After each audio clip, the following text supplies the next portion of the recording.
to take into consideration as we continue with our workshop. The first one is that to ask questions, please use the question and answer function on Teams or the comment section if you are joining using YouTube. The session is 3 hours. Please stay with us until the end so that you get first-hand information. And then towards the end of the workshop, you will be requested to complete a survey to confirm your attendance and rate the workshop. So here you are requested, if you don't want maybe to evaluate the workshop, just complete it by giving us your details, your name, your PIN number, and your personal details so that we can be able to confirm your attendance. And then the presentation will be available on the website after the workshop. So you will be able to access the presentation after the workshop next week, because we're still having another workshop on the 21st of February. Then the presentation will be uploaded after that workshop. And I just also want to mention that we will have a 10 minutes break in between, just for you to be able to stretch. And with those few words, you are welcomed, and please be with us. And we hope you're going to enjoy.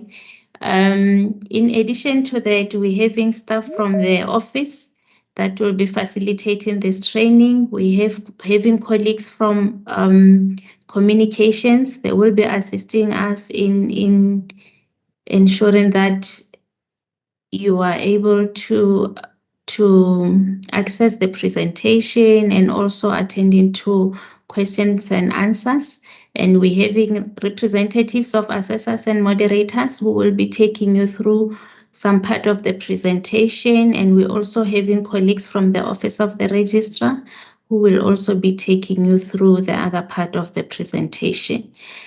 With those few words, thank you so much. I will hand over to the first presenter.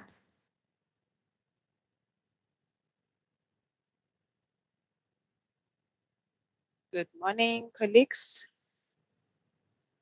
I will be taking you through the first part of the presentation. I hope I'm audible. My name is Moralo Pongo.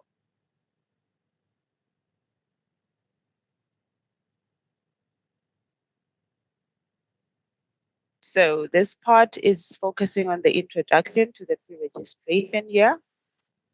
As a pharmacy graduate, you have passed your final examinations from your university, and now it's time to apply the knowledge and skills you have acquired from all those years of study in a pharmacy under direct supervision of a pharmacist. The program, as my colleague already described, will be in the manner that's presented. The welcome has already been done. There are other staff members from the Office of the Registrar who will introduce themselves when they start with their presentation. So we are now on the introduction of the pre-registration year, and then we will, according to the displayed program, which we will touch base with when we move to a section. And then we will have a short break so that we can stretch our legs, bathroom body break, and then we'll continue with the presentation, where our assessors and moderators will then take us through the technicalities of the CPD's entries and submissions. And then we will have a Q&A session, which will be facilitated by CSR. Closure will be done by the office representatives. So it is important that we understand the legal framework during our pre-registration evaluation year. So here we are displaying and communicating to you the outline of this presentation, which will primarily focus on the legal framework, as I've already mentioned, the pre-registration evaluation, SAPC website, the intern pages, CPD pages, information around annual declaration, CPD submission, CPD assessment feedback, CPD queries from yourselves. What delays release from internship? This impacts on your start date as a community service pharmacist. CPD reassessments, appeals, consultation, procedures, unprofessional conduct, 2022 CPD competency statistics, applying for community service, and how you go about contacting the SAPC. So the legal framework for the pre-registration year in terms of the Pharmacy Act 53 of 1974 is amended. The registration with counsel as an intern is essential before commencement of internship.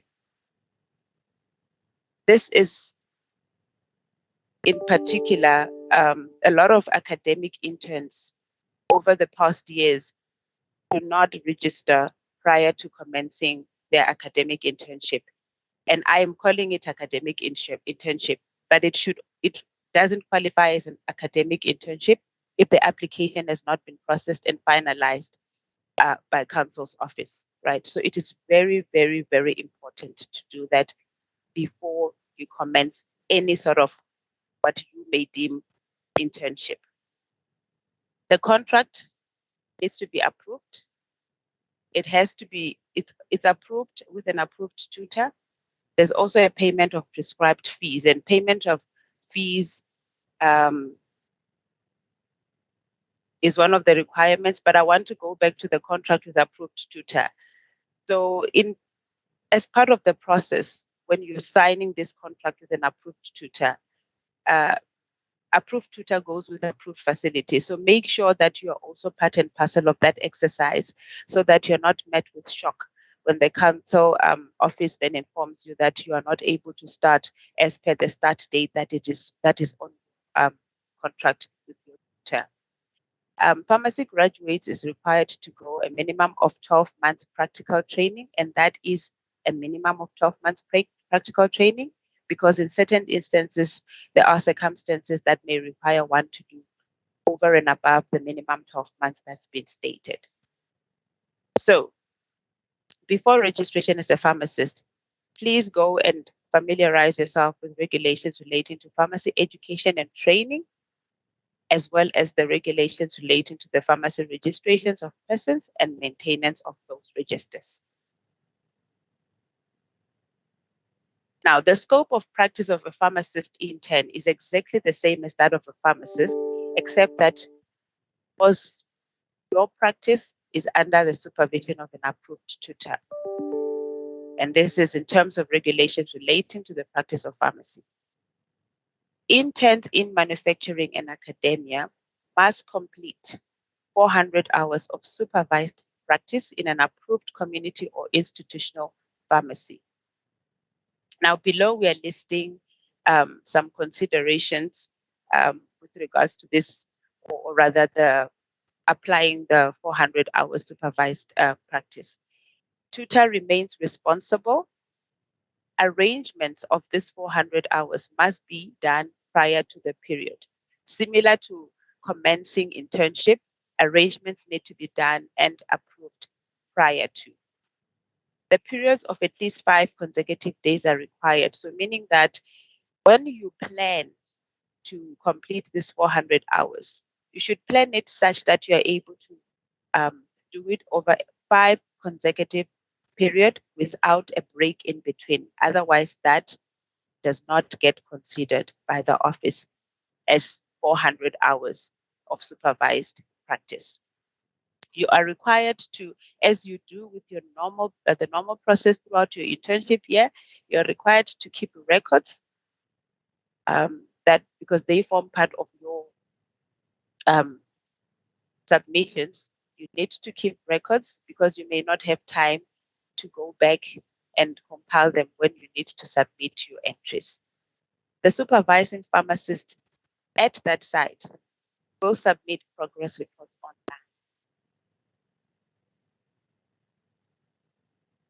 Now, the other aspect is regarding cession of contract. Sometimes life happens, unforeseen circumstances, the worst case scenario, the tutor passes on. You are not aware, so you're not prepared for that.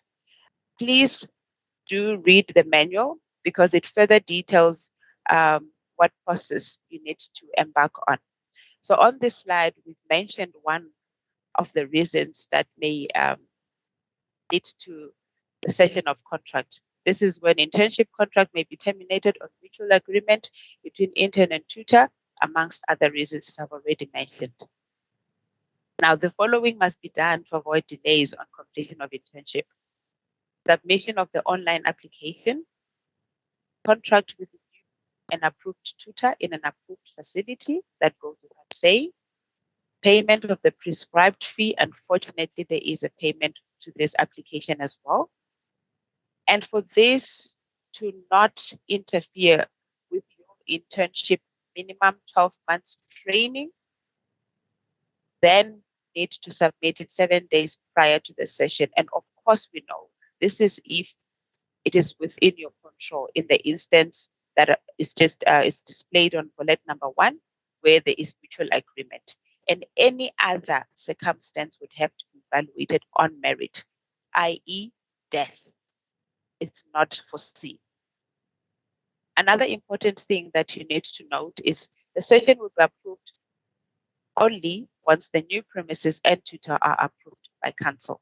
So again, it's similar to how you start, how you commence, how you plan to commence internship, that you need to take ownership and be in the know, that be aware, take charge, ask the right questions in terms of, is this facility approved? Is my tutor approved? So that there are no delays. I'm going to touch upon a little bit on the pre-registration evaluation, which comprises of 3 components: the pre-registration examination, the CPD portfolio, and progress reports. 365 days of supervised practice, and all of these requirements need to be met before you are deemed competent in your internship year. This is very, very important. Now, online open book examination, we now do our exams online, comprises of 120 questions, one with 1 mark each. Negative marking is applied.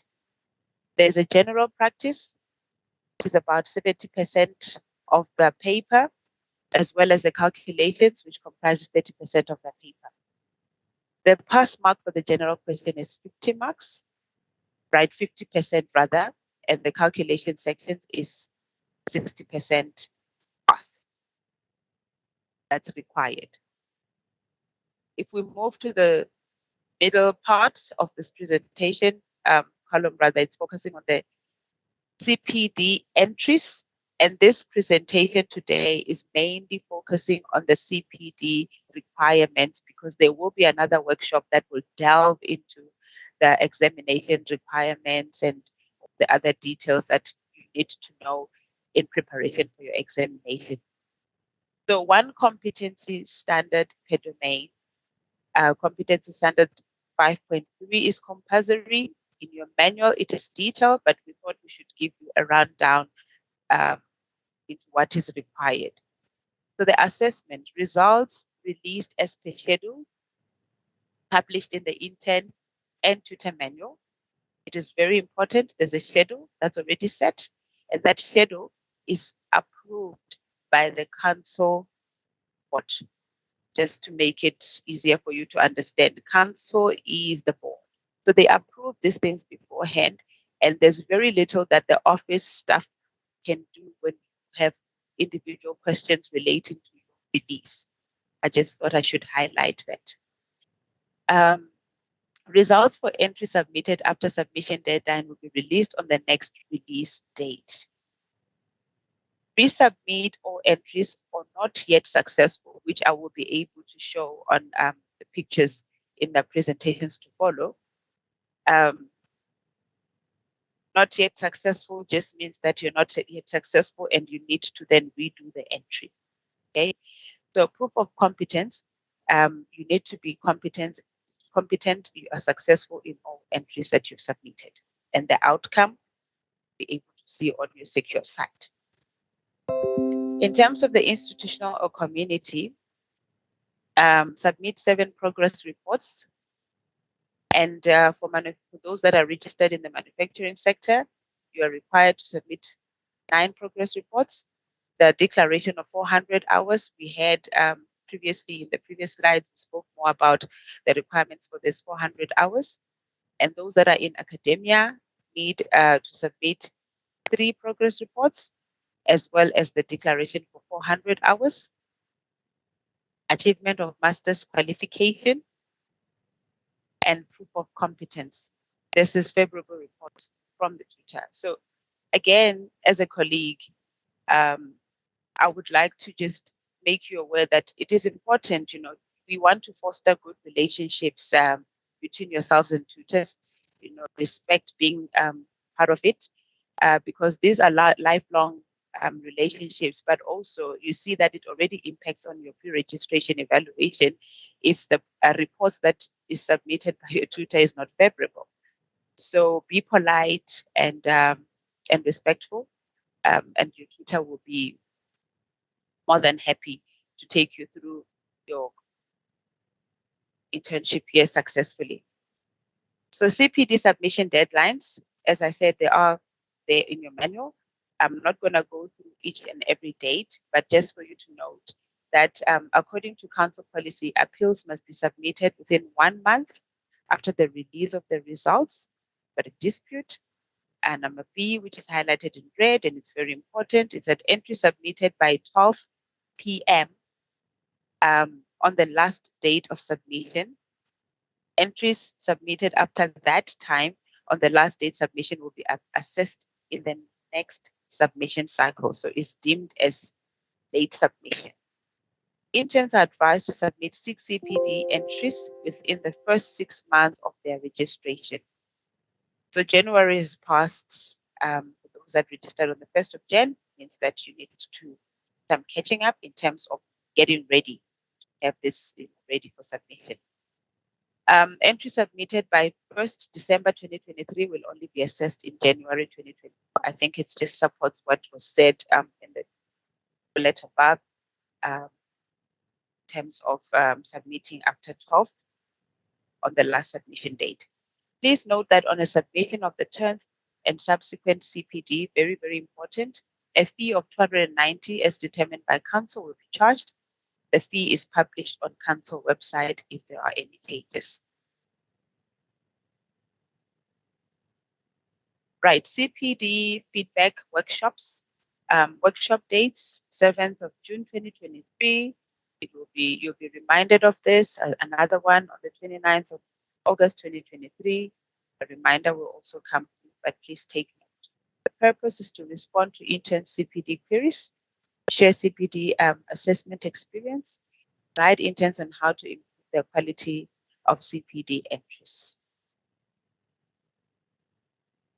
Right. What slide number is this? I'm about to reach the end of my presentation. So exam dates, refer to the 2023 Intern Tutor Manual for the full exam requirements. This will be also discussed in detail at the next workshop, as I've already mentioned. Examination dates for 2023, we have a practice exam. It is very important, and you will be informed of why it is important to be part of this practice exam. The dates are displayed on the screen, as you can see, and on the right, you have the actual examination dates, and there are 3 of those in this current year, but you may only be able to, if you registered in the beginning of 2023, you may only be able to write the August examination. Right, so these dates are subject to change, and please refer that link over there for information. So very, very important is all exam bookings must be done online before the closing date, and late booking fee will be charged after 14 days. There is a fee to it of this late booking that you will be informed about Just bear that in mind in terms of the planning. Malala, sorry to disturb you. We seem to be losing you. Your connection comes and goes. I'm going to ask Tabang to take over if you don't mind. All right, that's fine. Okay, thank you. Okay, now we will be looking at the exam entrance requirements. So the interns can only sit for the exam if they have been registered as interns for at least a period of 6 months, meaning they should be in their 6 month of internship.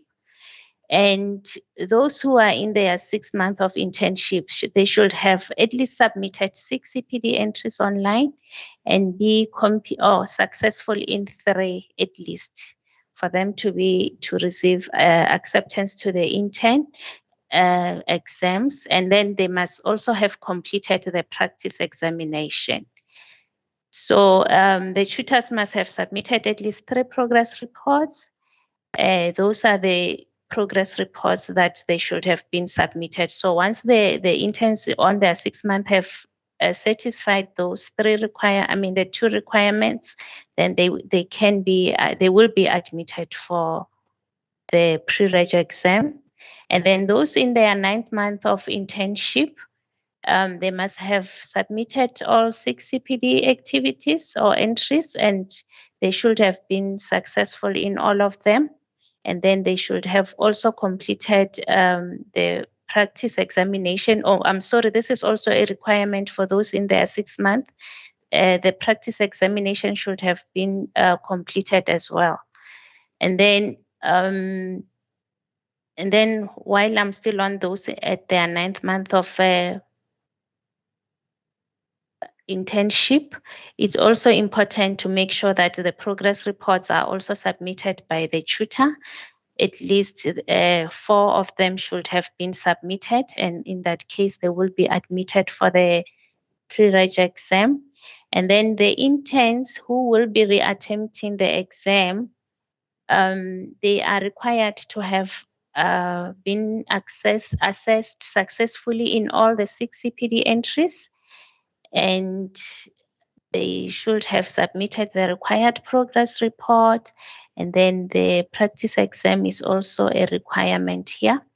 So once all those are met, they will be given or they will be accepted into the pre-registration examination. And then it is also important for interns to note that there is no exam fee on the first and the second attempt, and fees will be charged on the 3rd and subsequent attempt. And the fees are also accessible on the website. So please make sure that you check on the website the applicable fee that you are expected to pay in case you are unable to make it with the first 2 attempts. And then it is also important for interns to note that tutors will have access to intern overall results. So it's good for you to note that since they are part of this training, they need to know your progress. And then now we will be looking at the intern page. So this is the website, SAPC website. When you log in as an intern, this is the page that you will land on. And then when you are on this page, you will be able to access the manual. So you can see there on the menu on top, it's showing that you can be able to see other things, but for now we are interested in the manual. So when you click there, then you'll be able to access the manual for 2023 interns. And then when you want to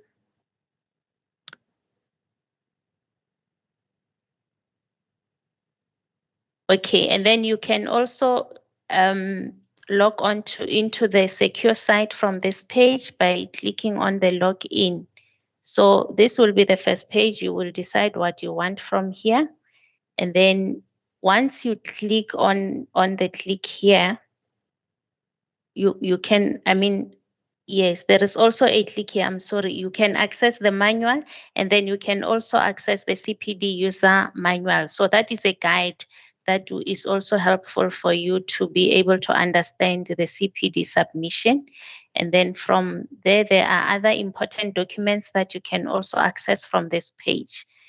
And let's move to the next slide. Okay, so when you are on the once you click onto your secured site, you'll be able to see this dashboard. So on this dashboard, you are able to see your state of finances. If there are letters and certificates that you want, you can always download them from here. Your progress reports, your workshop bookings, everything is accessible from this page. And then again, when you look on the site where it is shaded in blue, you can see there is a menu there. If you want to check something that is CPD related, then you will go to CPD. If you want the manual, you'll go. So you can select any item that you want to have access to from the menu on the left. And then I think, okay, maybe still on the same slide here, Natalie. It's also important to note that you can also contact council from this from this site. You can see that there is contact. So that's where you can contact the office. There is also telecommunication there. So that has been provided to make it easy for you to communicate with the office. Next slide, please. Okay, and then here we getting into CPD now. So when you log onto the CPD site, the first thing that will happen is that you will be asked to do an annual declaration. So that is what when you get that message, please click on the go to annual declaration, and then it will take you straight onto the annual declaration, and that's where you will have to declare yourself. Once that is done, then the system will allow you to access other functionalities under CPD. And then still on the menu there, you can see there is annual declaration. If you don't want to click it from the window that is provided there, you can also access it from the menu on the side. And then once that is done, you can see there are 4 steps of CPD, and then you can access them. But as long as you haven't done your annual declaration, you won't access anything.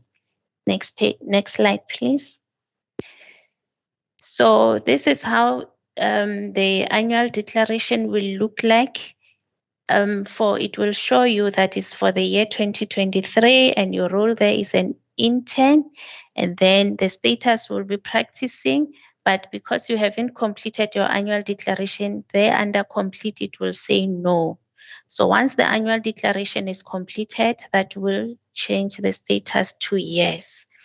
And then you are always free to update your declaration, because we have seen sometimes interns moving from one sector to the other, which might require you to change your declaration, since maybe you will be doing some activities which you were not doing in the private sector. In the previous sector. Let's say you were initially appointed at community pharmacy, and then during the course of your internship, maybe you moved to the manufacturing sector. In that case, you are expected to update the declaration, and that is where you must go in order for you to do that. Next slide, please. Okay, and then on this slide, we are still on the annual declaration. So when you declare, there are 3 areas that you will be declaring: your employment, and then domain competencies, and the assessment criteria. So you need to, the first one, it will be the employment. Once you're done, the system will take you to the domain competencies. And then the last one, it will be the assessment criteria. Once all of them are you have responded to all of them, then the system will be able to declare you either as a practicing or non-practicing. So here is showing some of the questions that you are expected to answer, like the sector of pharmacy that you are in, whether you are full-time or part-time. So all those are the questions that you will come across when you're doing your annual declaration. Then when you're done with the first page, you just press the continue button, tab is there indicated there in green, then it will take you to the next page of the annual declaration. Let's move on to the next slide, please. Okay, so when you're done at the end of the annual declaration, once you have answered all the questions, the system will say, according to your competencies, you are a practicing pharmacist, meaning according to your selection, you are a practicing pharmacist. And then if that is what you agree with that statement, then you will press the agree button. If you disagree, then you say disagree. It will take you back so that you change. But I hope all of you will be practicing, because once you're saying you are not practicing, it means you can't be able to continue with your internship. Thank you. Next slide, please. Okay, so when we're talking of CPD cycle, we're talking of a cycle of 4 steps. And then those steps are indicated there. That is reflection, planning, implementation, and evaluation. So those are the 4 steps that you will be working on, or you will come across when you're completing your CPD entries. And more details on these steps will be covered by the presentation that is going to be facilitated by the assessors and moderators. What is important for you to note here is that when you are on the on the website, you will see where it is written CPD is showing a little bit in black there. When you click on that tab, it will give you this page. And then when you are on this page, you will be able to select the step that you want to learn more about. Like if you want more information on reflection, the system will provide you with that information. So that is available on the website. You'll be able to access it for you to understand each of the 4 steps better before you can start with the submitting your CPD entries. Let's go to the next slide, please. Again, the domain and competencies. So these are the 6 domains that you will be working with when you're doing your CPD entries or activities.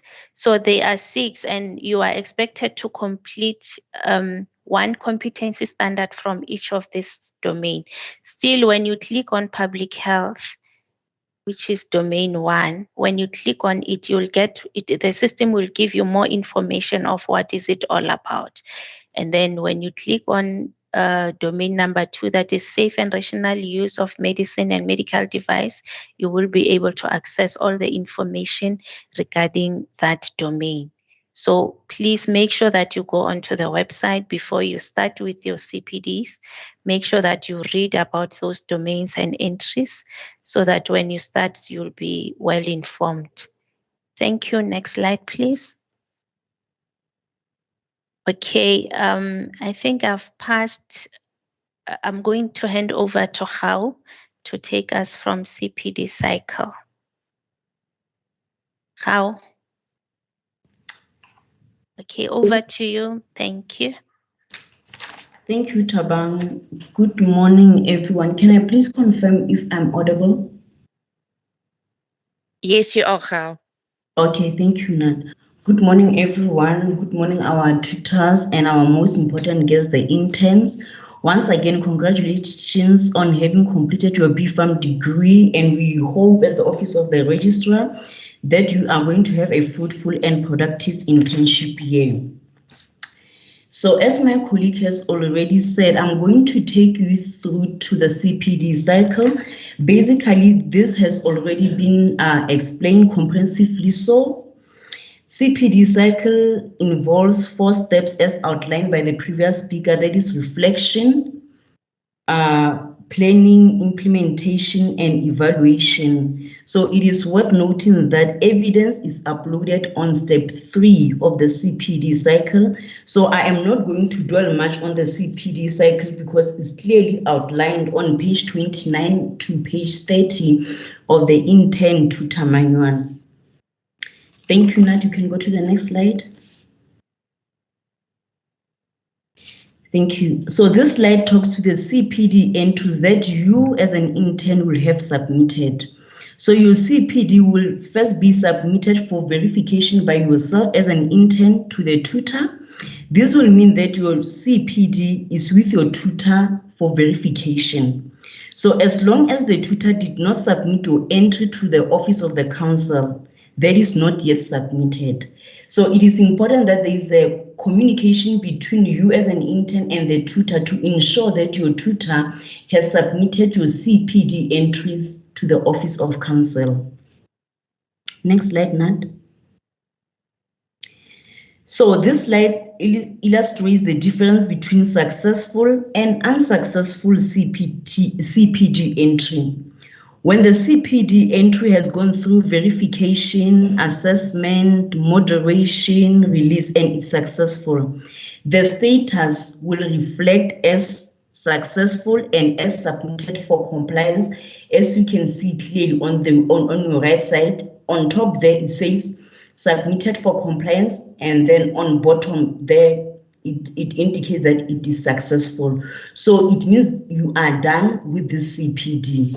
So, but in terms of the CPD, which the assessor or the moderator has found it to be unsuccessful, you are going to get this and not yet successful at the bottom of the page. So meaning as an intern, you need to work or rework on this unsuccessful CPD. Next slide, Nat. So this is how your dashboard will look like as an intern when you have logged in. So with all those fields, my submission, CPD cycle, domains and competencies, and archive. So of interest is my submission, the first one. So when clicking under my submission, it will indicate that all the CPDs, it will basically indicate all the CPDs that were already submitted. And all the three charts below, the first pie chart, the second one, and the third one. These charts will indicate the status of your submission. For an example, when you look at the far right, the orange and reddish or orange and maroon one, when looking up there is not available 5 and successful only 1. So this clearly indicates that out of the 6 CPDs that you have submitted, one of the CPDs was successful and this one not available. It means that the results are not yet available.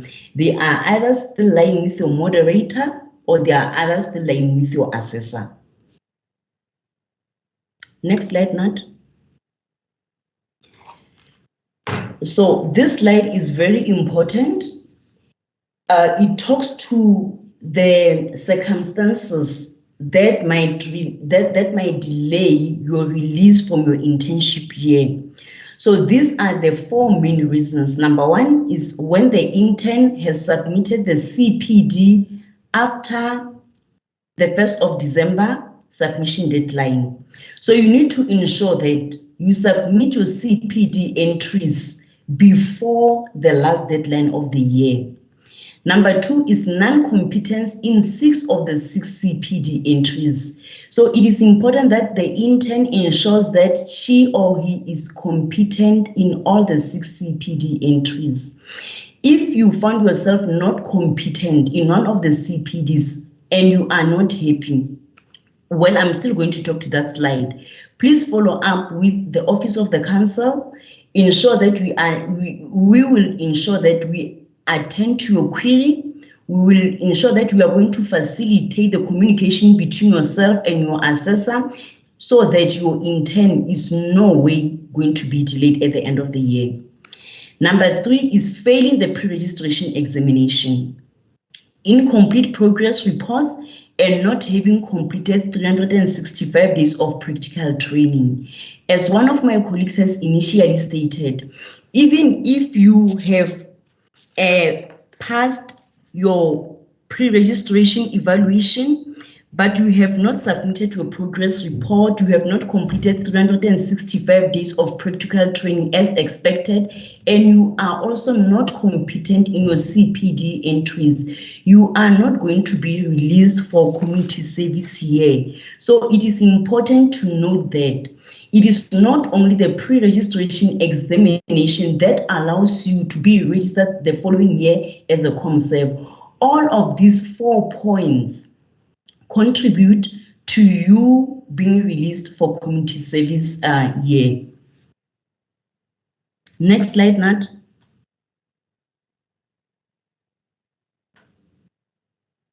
Okay, this is what I've already said.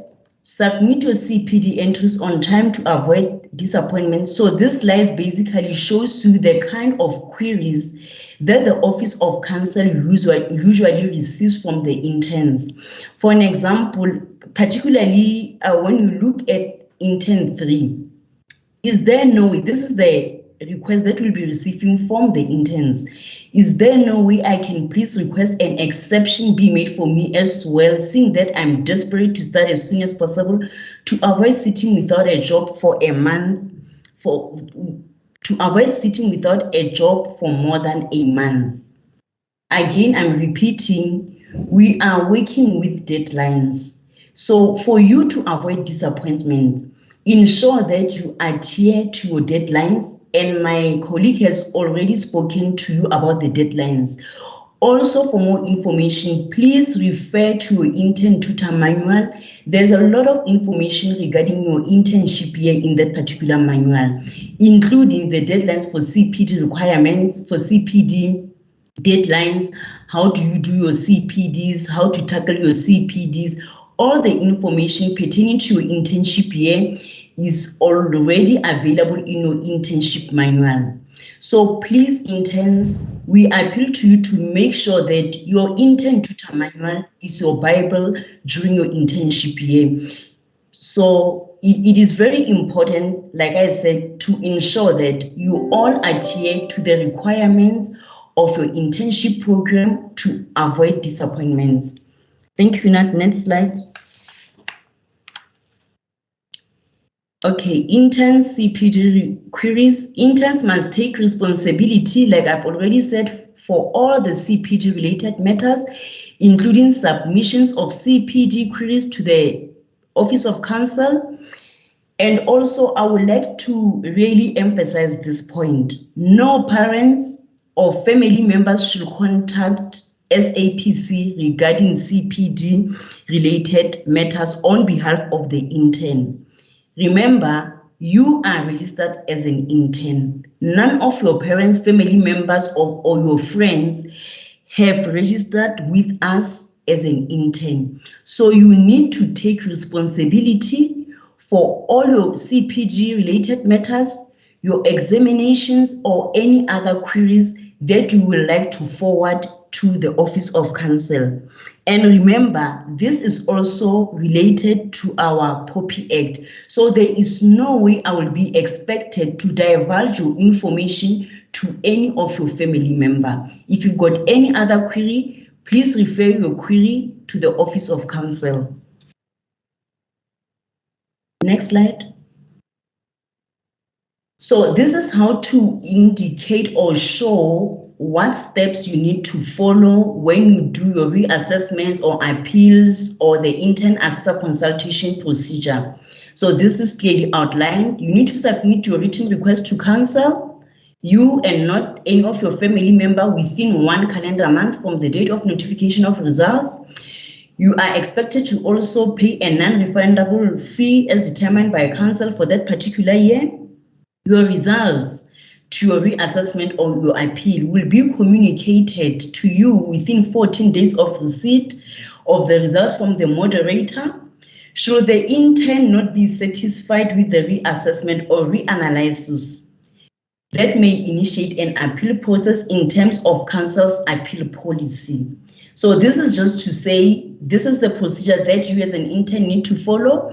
And again, when you follow this, counsel has its appeal policy. We are going to revisit that to ensure that we are in line with your appeals or with your reassessment or your grievance.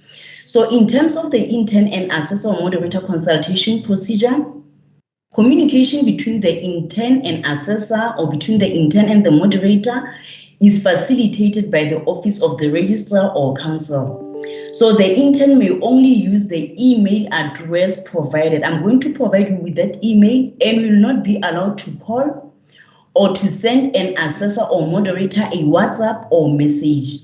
The intern should only communicate with the moderator or assessor within the agreed timeline. So this simply means that you need to communicate with the assessor within your agreed time. If the assessor requested that, you can communicate it with him or her on Monday from 9 until 4. Please, you need to adhere to that. Don't call the assessor or contact the assessor after 5 o'clock, because remember, we also need to bear in mind that the assessors and moderators have other responsibilities outside pharmacy council.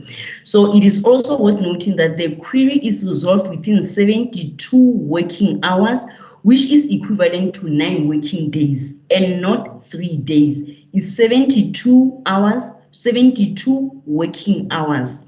Please, let's also look at the feasibility of your query, bearing in mind that our assessors and our moderators have other responsibilities. They've got full-time jobs elsewhere. They are lecturers elsewhere. So we also need to be considerate, and we don't need to put them under severe pressure to look at our CPDs or our requests. Now, the next slide. Okay, I'm going to talk about the unprofessional conduct, which some of it have already alluded. Some of the actions that will be considered as unprofessional conduct is pressurizing an assessor to mark your CPD entries. As I've already said, contact between assessors, moderators, and the intern is facilitated by the office of the registrar.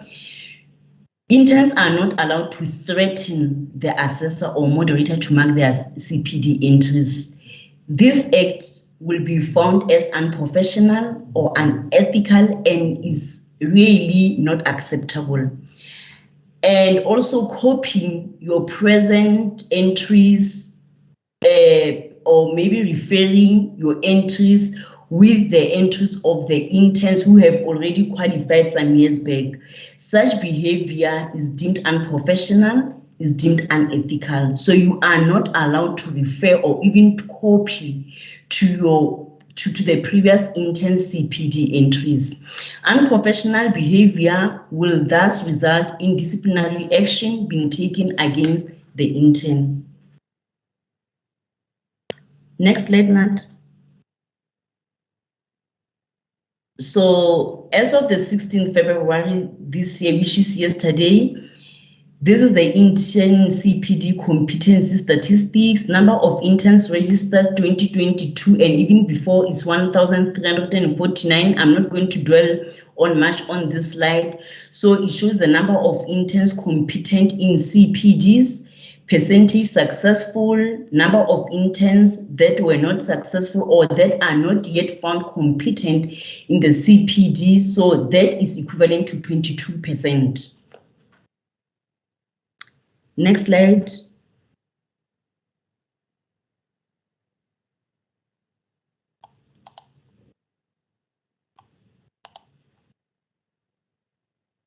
Okay, this is a very important information. It talks to the annual fees that are payable by the interns for 2023. So the annual fee for this year is 653 and the registration fee is 2,730. So I need to also emphasize that the internship is not only completion of 12 months.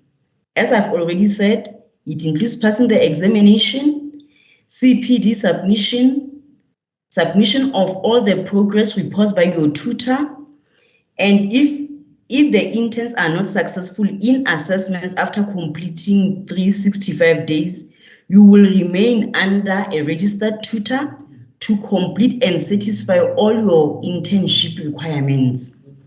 So intern progress is made available to the intern, to the employer, to the tutor, and to the National Department of Health. Next slide, Nat. So applying for community service. So you are requested to apply online for community service. It is also important to note that, or to mention, or to inform you that Pharmacy Council is not obliged to place you for your community service. It is not within our mandate. So you are going to apply on that link that is displayed there. So the ICSP will facilitate placement of interns who have met all the 4 requirements of internship program for community service. So remember, we have relationship with ICSP. So even if, in short, there is no way ICSP will place you when you have not satisfied the requirements of internship, because we are always in constant communication with that stakeholder.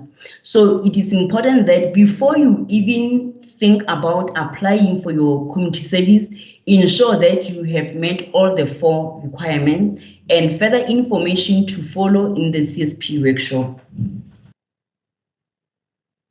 Thank you, Natalie. So how do you contact SAPC? And particularly if you need to submit requests, maybe for your CPD submission, you're going to get into this page, the secure website of Pharmacy Council. You are going to get into this page. This is how you are going to submit your request. You need to put on your credentials, that is your PIN number, the category. When you click here on the drop down, there's other categories like CSP, pharmacist. So you are an intern, your category will be your intern, and then your name will be there. I need assistance with CPD, continuing professional development. And under query, you are going to type, can I please be assisted with ABCDE? And then you are going to send your query. Please be assured that your query will definitely get to the office of the registrar. And then when it gets there, it will be allocated to the responsible person to deal and assist you with your query. Next slide. So there are several ways as to how can public, interns, pharmacists, responsible pharmacists contact our offices. You also get into this page, but particularly because you are an intern, there's a website there, interns, or the email interns@sapc.za.org. These are our office operating hours. Mondays to Friday is 8 until 4:30, not 5 o'clock or 5 o'clock. Those are the SAPC contact center. They also work from Monday to Fridays, 9 until 4 and not 4:30. And it is important to also note that during the weekends and public holidays, Pharmacy Council is closed. If you want to perhaps call or contact one of our customer agents, you are most welcome to contact them on those 2 care lines, the first one and the second one. Still, if you are not comfortable, you can send your query to this email address, customercare@sapc.za.org. Next slide, Natalie. Thank you so much. If there are any questions, you are welcome to alert us of your questions. Thank you.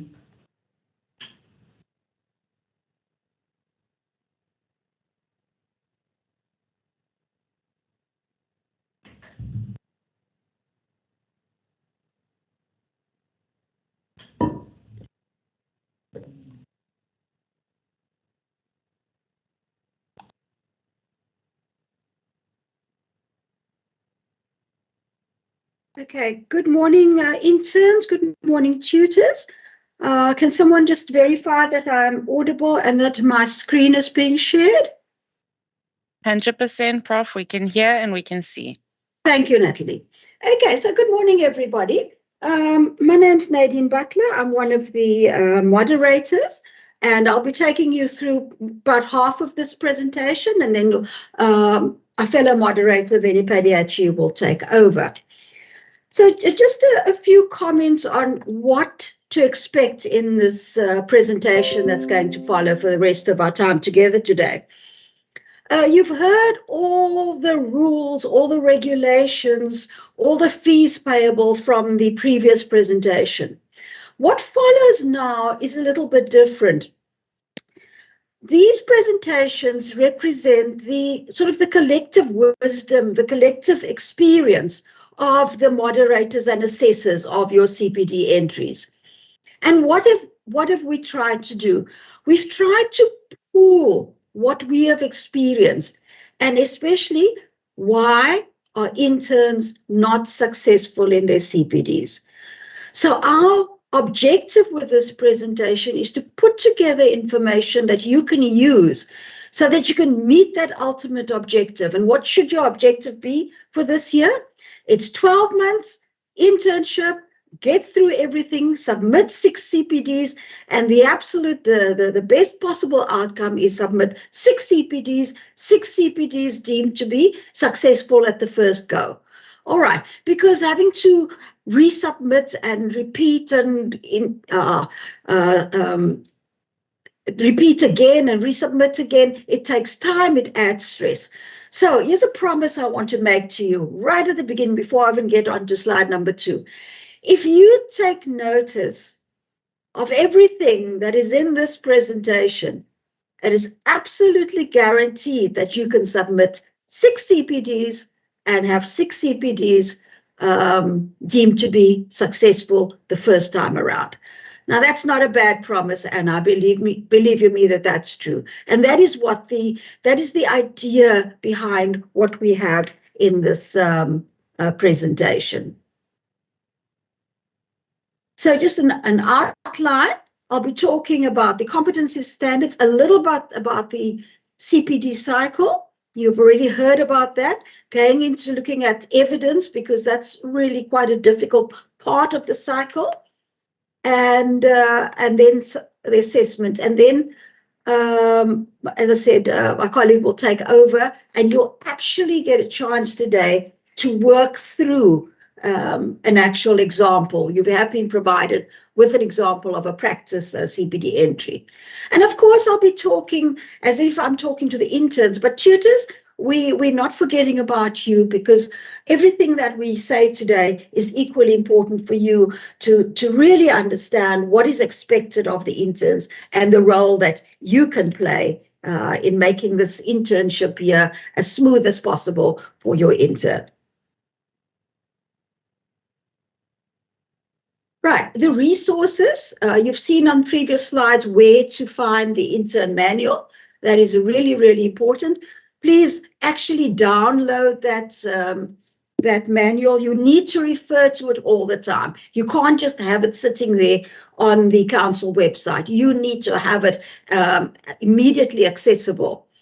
There are some pages there in the manual. You will find the criteria for assessment, and we'll talk about that. The checklist, and we'll have some of these checklists are in this presentation as well. We'll refer to that. And then most importantly, the competency standards. And again, we will explain those competency standards in this presentation. And don't forget, while the intern tutor manual is your primary resource, your tutor and is also really an important resource. And so too is the Pharmacy Council website. There's other information there that is useful. So one of the things that you might have realized by now is that this whole CPD process, there's a whole lot of terminology which is probably quite new. Actually, maybe you should have been introduced to it in 4th year. But anyway, let us just accept that there's a lot of terminology. And so a good place to start with anything is always to make sure that we understand exactly what these terms mean. So some of them are domain, competency standard, and behavioral statement. So let's look at what these mean and how they fit together. So the whole CPD system is based on a framework. Okay, and this framework is made up in this following way. There's a hierarchy. So the first level at which this framework is delineated is on the basis of domains. All right. So the first division is this framework is divided into 6 domains. Okay, we'll come back to that later. Then in turn, each one of those domains is divided into a number of competency standards. Right, so that's the second level of division. And thirdly, each one of the competency standards is divided into a number of behavioral statements. Now, it's extremely important to understand the hierarchy here, that it's for domains, each domain divided up into a number of competency standards, each competency standard divided up into a number of behavioral statements. Here, we have simply used, for no particular reason, used domain 2, and we'll see that domain 2 is divided up into 8 competency standards. And for example, competency standard 2.1 has 8 behavioral statements. Competency standard 2.2 has 9. And as you go through, you'll see some have 4, some have 1, some have 2. So the number of behavioral statements per competency standards varies. So that, just to understand here, is how the framework is constituted.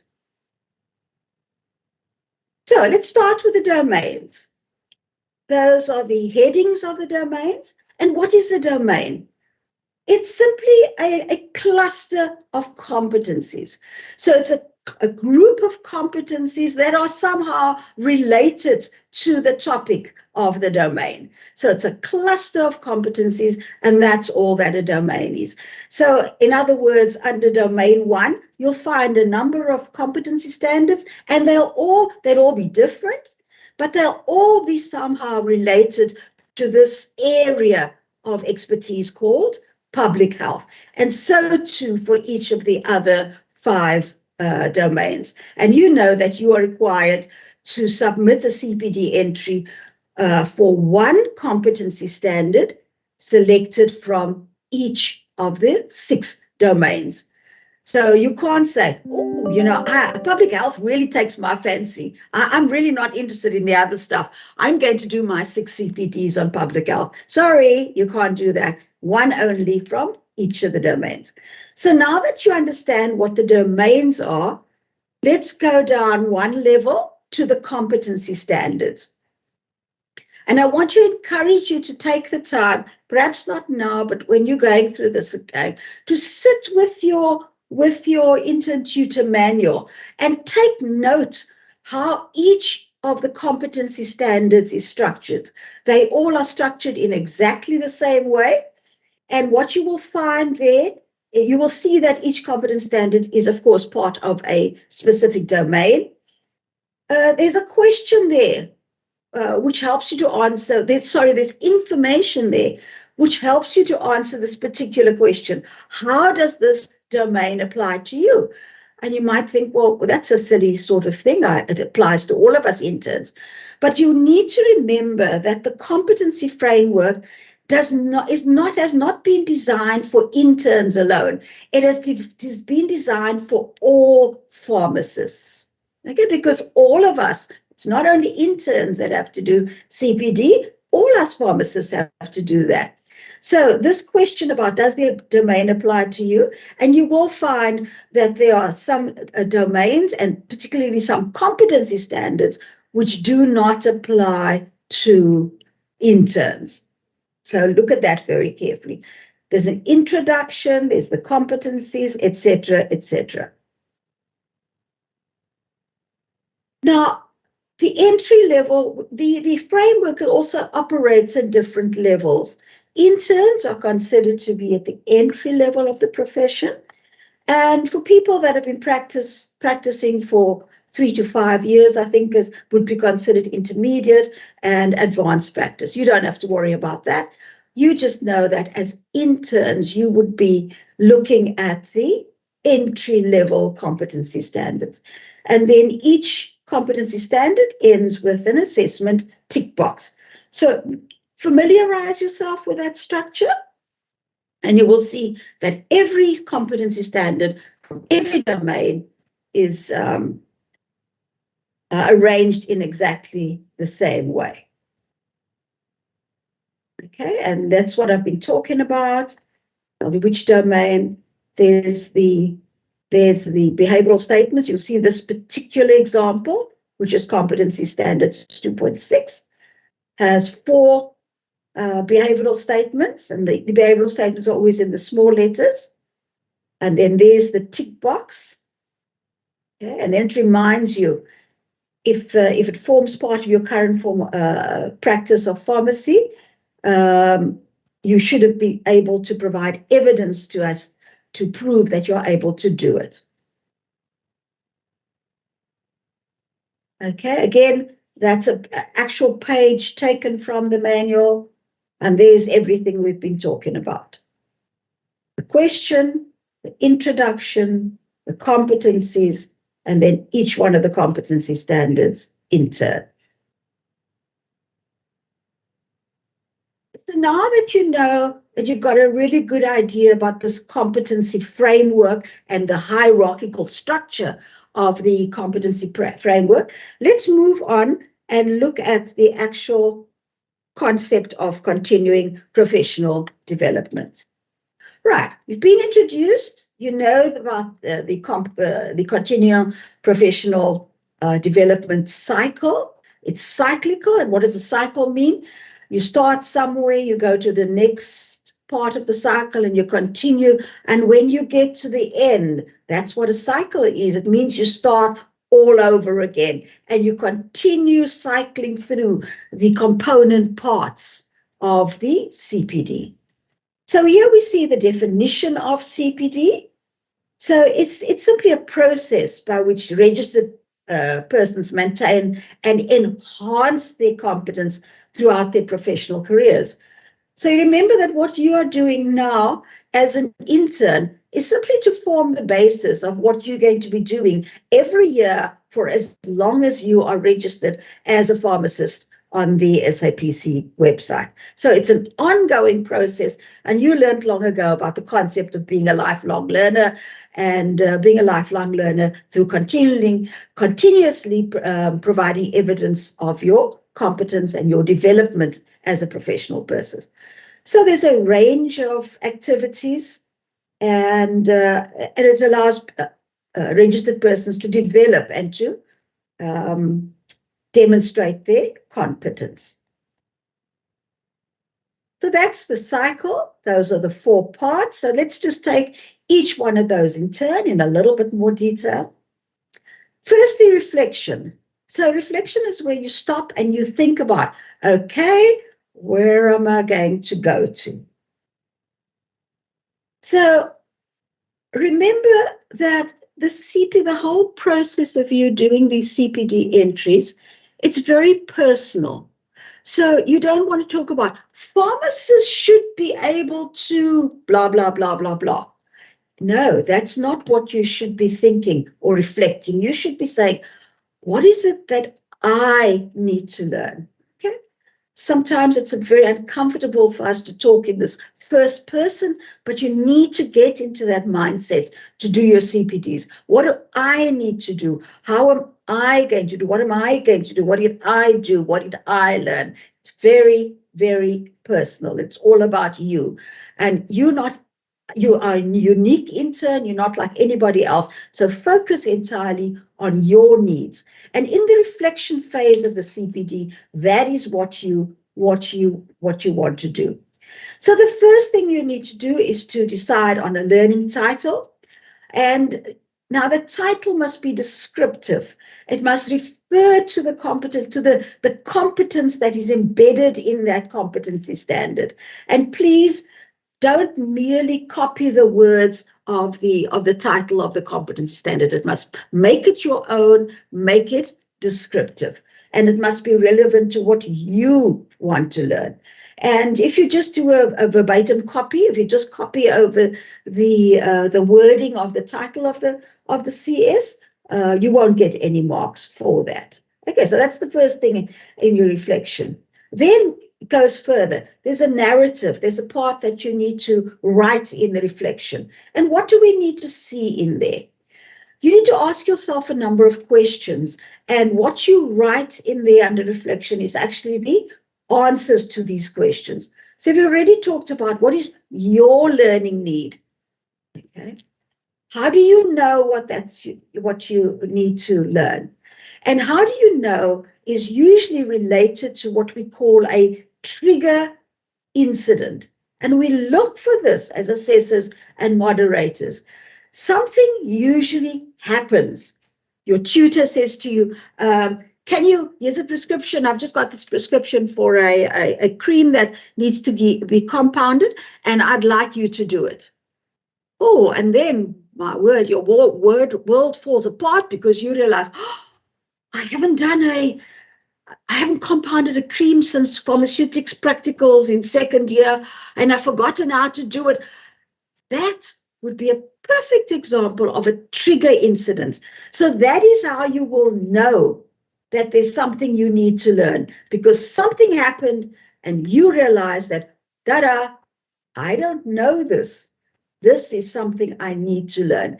And we want to see you explain, describe that trigger incident. What happened to bring you to the realization that there's something specific that you need to learn? Then lastly, in the reflection phase, we also want you to think ahead a little bit and say, when I've learned this thing that I've identified that I need to learn, what do I hope to be able to do with it? Now, there are prompts on the website. There are prompts that reminds you that you need to reflect on your learning need.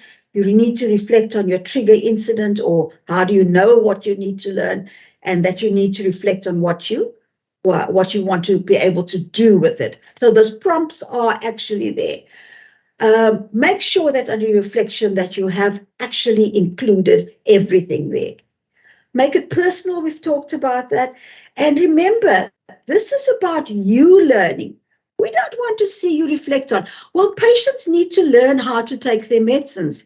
No. What is relevant is to say, I need to know how to counsel patients so that they are able to take their medicines optimally. See the difference there?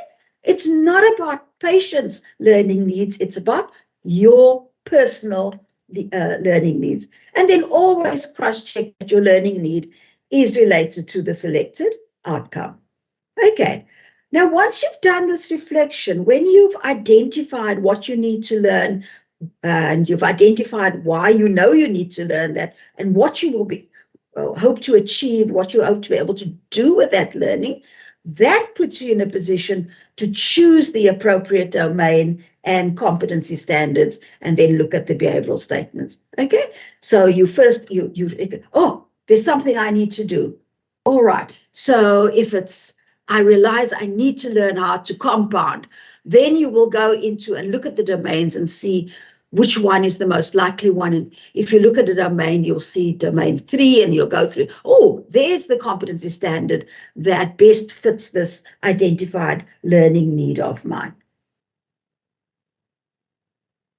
Okay, your reflection is assessed, and we'll talk later about the assessment.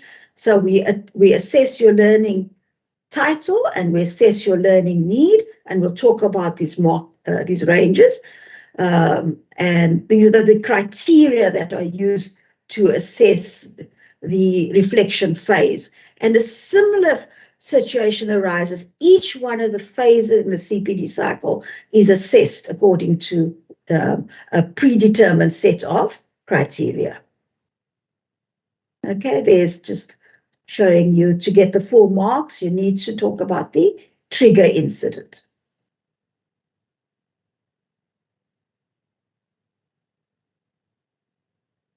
Talk about assessment later, but remember, you need to have everything included. So that, ask yourself, you need to answer all the questions to get the full marks, to get the 3 marks for that part of the reflection.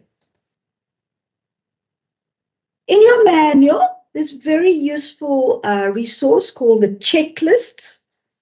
Please use these checklists. Again, these checklists were drawn up with you in mind, just to help you to make sure that your CPD entries are complete before you send it off to your tutor for verification. Remember, it's your responsibility to make sure that your CPD entries are complete.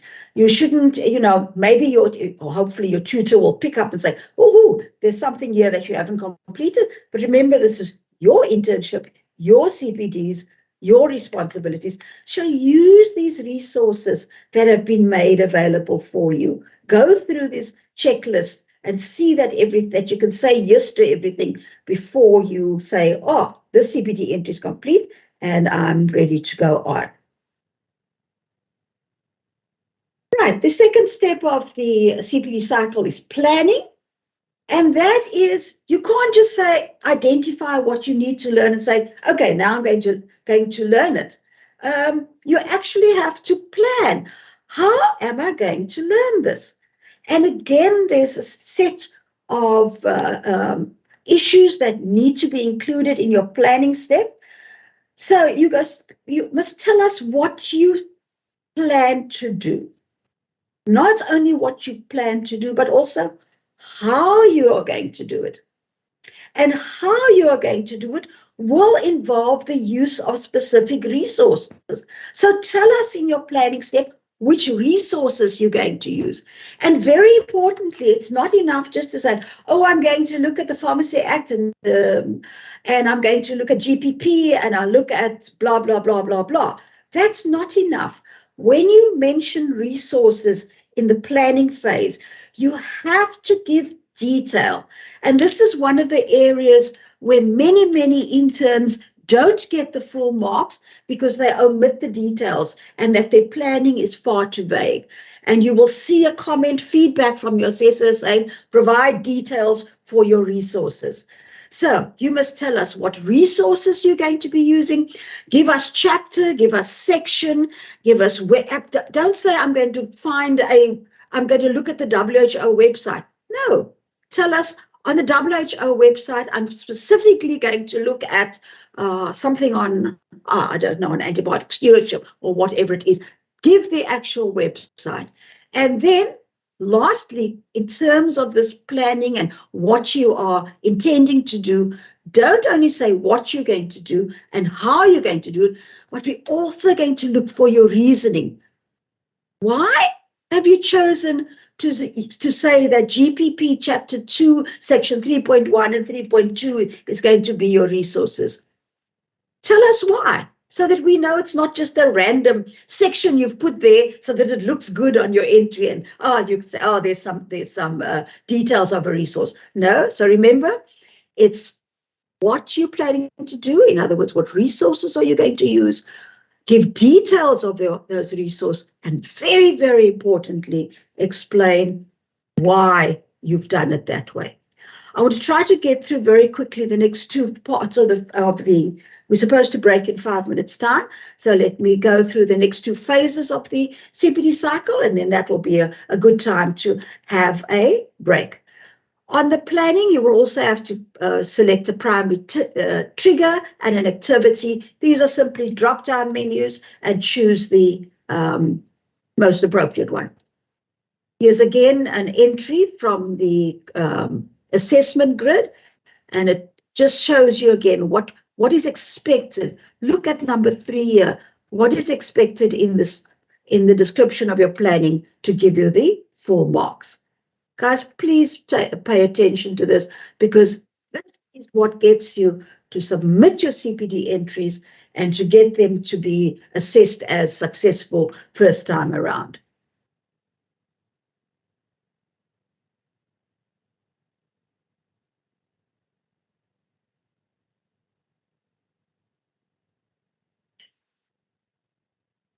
There's your checklist again for planning.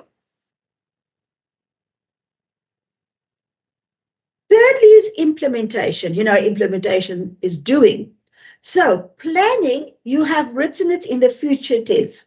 I am going to, blah, blah, blah, blah, blah. Then you go off and do it. Step 3, implementation, is now telling us, this is what I did. So it's a story. What you did, when you did it, where you did it, how you did it, the whole story. But that's not enough. Very importantly, you need to link the story to your evidence. So in your description of the implementation, you will link it to evidence and however you have labeled your evidence. And very importantly, your implementation must also be linked to the behavioral statements. You're going to see this in the example that we worked through. So I'm not going to go into too much detail. So remember here, implementation, it's the whole story linked in the description of the implementation to the evidence. So you put it in brackets and also linked to the behavioral statements. And it's written in the past tense. But still, it's your story. I did. It's not about it happened or it was done. It's I did.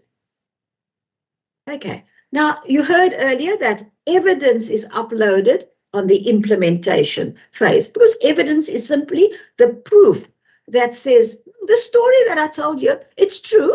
And here is the evidence to prove that this is actually what I did. And again, look at the assessment grid. Guys, spend some time with these grids and look at the mark range. Look at the mark number 3. And this, you will see that what is there, this is linked to that checklist. And so the checklist helps you to make sure that you fulfill all the criteria to get the 3 marks, because that's your ultimate goal.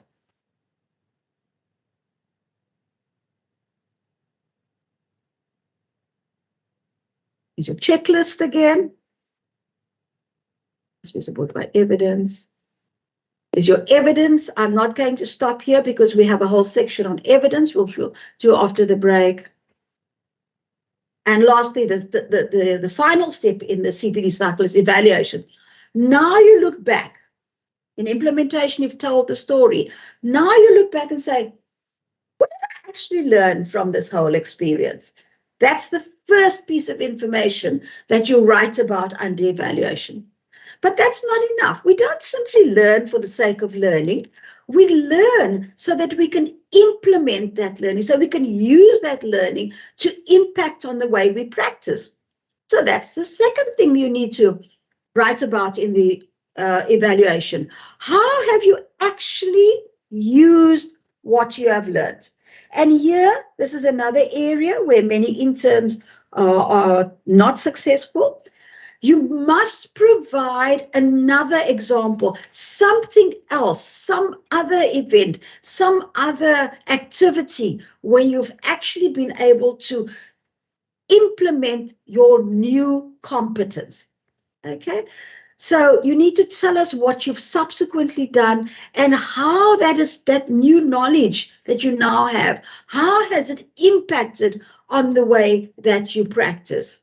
And because CPD is cyclical, you come to the end of this round of the cycle, but you need to go forward again. And remember, we got to start the cycle all over again. So you end off your evaluation description by identifying what your future learning needs are. And again, I unfortunately need to tell you that very, very few interns get the full 3 marks for evaluation, simply because they don't make sure that all these 4 areas are covered. Okay. Again, this arrow is incorrect, guys. Provide examples to substantiate this. This arrow must go here to the subsequent, to the application. Okay. You can't just say, oh, I used it, I counseled another patient. Tell us what it was about. Okay, so you have to provide an actual example. You don't need to add evidence for your subsequent application, but you must describe it more fully. Again, here's the assessment criteria and just alerting you to check what needs to be there. There's your checklist, and that brings us to the end of the CPD cycle. And remember, you can't pick and choose. Every CPD entry must, you must complete every one of the phases. Okay, I think it's a good time now to take a 10-minute break. I've got 10:32, so let's just take 10 minutes, short body break, and fill up those coffee cups, and I'll be back at 10:42 to continue with the stepwise approach to completing your CPD entries.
Okay, I hope everybody's back, having had a short break.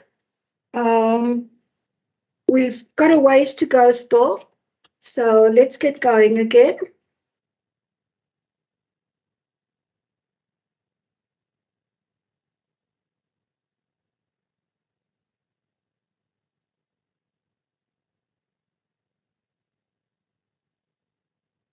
Okay, so we've looked at the CPD cycle, and now you're actually going to work on a CPD entry. But this is just a reminder slide. Of course, you need to do your annual declaration. We said in the reflection phase, you think about what you need to learn and what you want to do with it. On the basis of that, you select your domain and these most appropriate competency standards. Make sure to read all the behavioral statements before you start. And many of the interns come unstuck here because they just look at the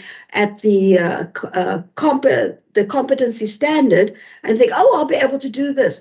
But it's only once you carefully read each one of the behavioral statements, because that helps you to decide whether you would actually be able to do it. In other words, will you be able to collect the evidence required to prove your competence in that particular skill? So then you start your cycle, you go through each one of the cycles, you enter, you submit it online for the tutor verification, tutor verifies and submits, and you know that you can't think about the deadline as a time when you submit to your tutor. You must allow that lead time, allow your tutor time to look at your entry and verify it. And it's the tutor's, once the tutor has verified and submitted it, that is the time that is considered to be your submission time.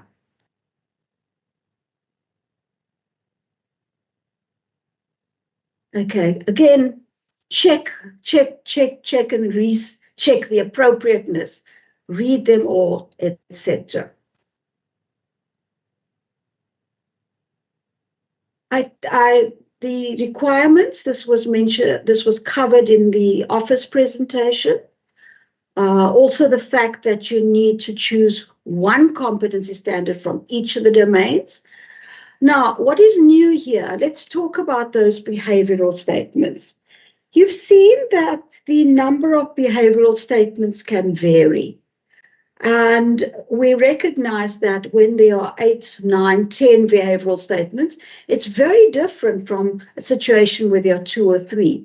And for that reason, that if there are 4 or more behavioral statements, you only need to provide evidence for at least 75% of the behavioral statements. Okay, so if there are 1, 2, 3, you need to provide evidence for each one of the behavioral statements. If there are 4 or more, then you work out what is 75%, and obviously you round up to the nearest whole number. Okay, so there's nothing to stop you providing evidence for 8 behavioral statements out of 8 behavioral statements if you so desire, but it says that you must provide evidence for at least 75%.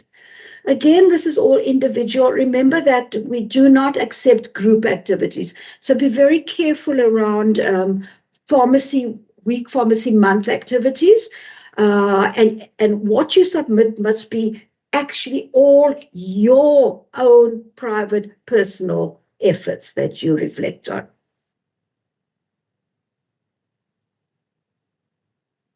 Right. So we promised you more about evidence, and that is what this next section is about, evidence. Right. The downfall of many interns. So this is, you really need to pay attention to evidence so that you get it right and you reach that goal of having your entries being successful first time around. Now, there are 5 criteria that each piece of evidence needs to meet. And we're going to look at each one of these criteria in turn. The first is annotation. So what do we mean by annotation? And so often the assessors will send back a comment. Your evidence was not properly annotated. And you sort of think, okay, what does that mean? So we're going to spend quite a bit of time now trying to show you exactly what we expect under this concept of annotation. So it is a way in which you give meaning to your evidence. So you're going to upload pieces of evidence, but you need to tell us, what was the meaning? How did you use that piece of evidence? What did that piece of evidence teach you? What did it tell you? And that is what annotation is. It's telling the story about that piece of evidence. How did you use it? What did you learn from it? What did you look at? How did you apply it? Etc., etc. And in other words, it's really a justification for why that evidence was included. We don't want you to see you putting in pages and pages from the GPP and pages and 17 package inserts and things like that without annotation. They're meaningless and they're just a waste of time and energy and space. So very importantly, that annotation tells the story, it justifies each piece of evidence, and most importantly, it must provide a link to a specific behavioral statement. You can't say that, let's say you have 4 pieces of evidence for 3.6, and each piece of evidence you say, oh, this is linked to behavioral statements 3.6 A, B, C, D, and E. Then the next piece of evidence is linked to 3.6 A, B, C, D, and E. Doesn't work like that, ladies and gentlemen. Each piece of evidence, you must link it to a specific behavioral statements. And that's why we stress that you must read those behavioral statements first to make sure in your mind that you will be able to find evidence. Okay, so here, just to tell you what it is, it's not merely a label. It's a lot more than a label. And it certainly isn't just a label or odd words there that are not linked to behavioral statements. So let's give you an example here. Let's look at the right-hand side of this slide. If you have a prescription as a piece of evidence and you put an arrow there and you say, this is the date of the prescription. Well, hello. I mean, everybody can see that that is the date. Now let's look at the left-hand side of the screen. Look at that description there. It says, you can read it. It takes the part of that evidence, part of that piece of evidence there, and it explains what you looked at, why you looked at, what was important. So for a prescription to be valid, it must be this blah, blah, blah. This prescription is thus valid. Can you see that this is meaningful annotation? It explains exactly how you used that prescription, or at least the date on that prescription. And this is this is what you need to follow. So let's look at another piece of evidence. This is an invoice. Okay, well, here's an entirely unannotated invoice. So, you need to think about, how will I annotate it? Okay, well, that's really messy. And that's just labels. Okay, so those are labels, and that annotation is really, really totally and utterly subpar, because it doesn't tell you enough, doesn't explain or justify why you have used that invoice as a piece of evidence.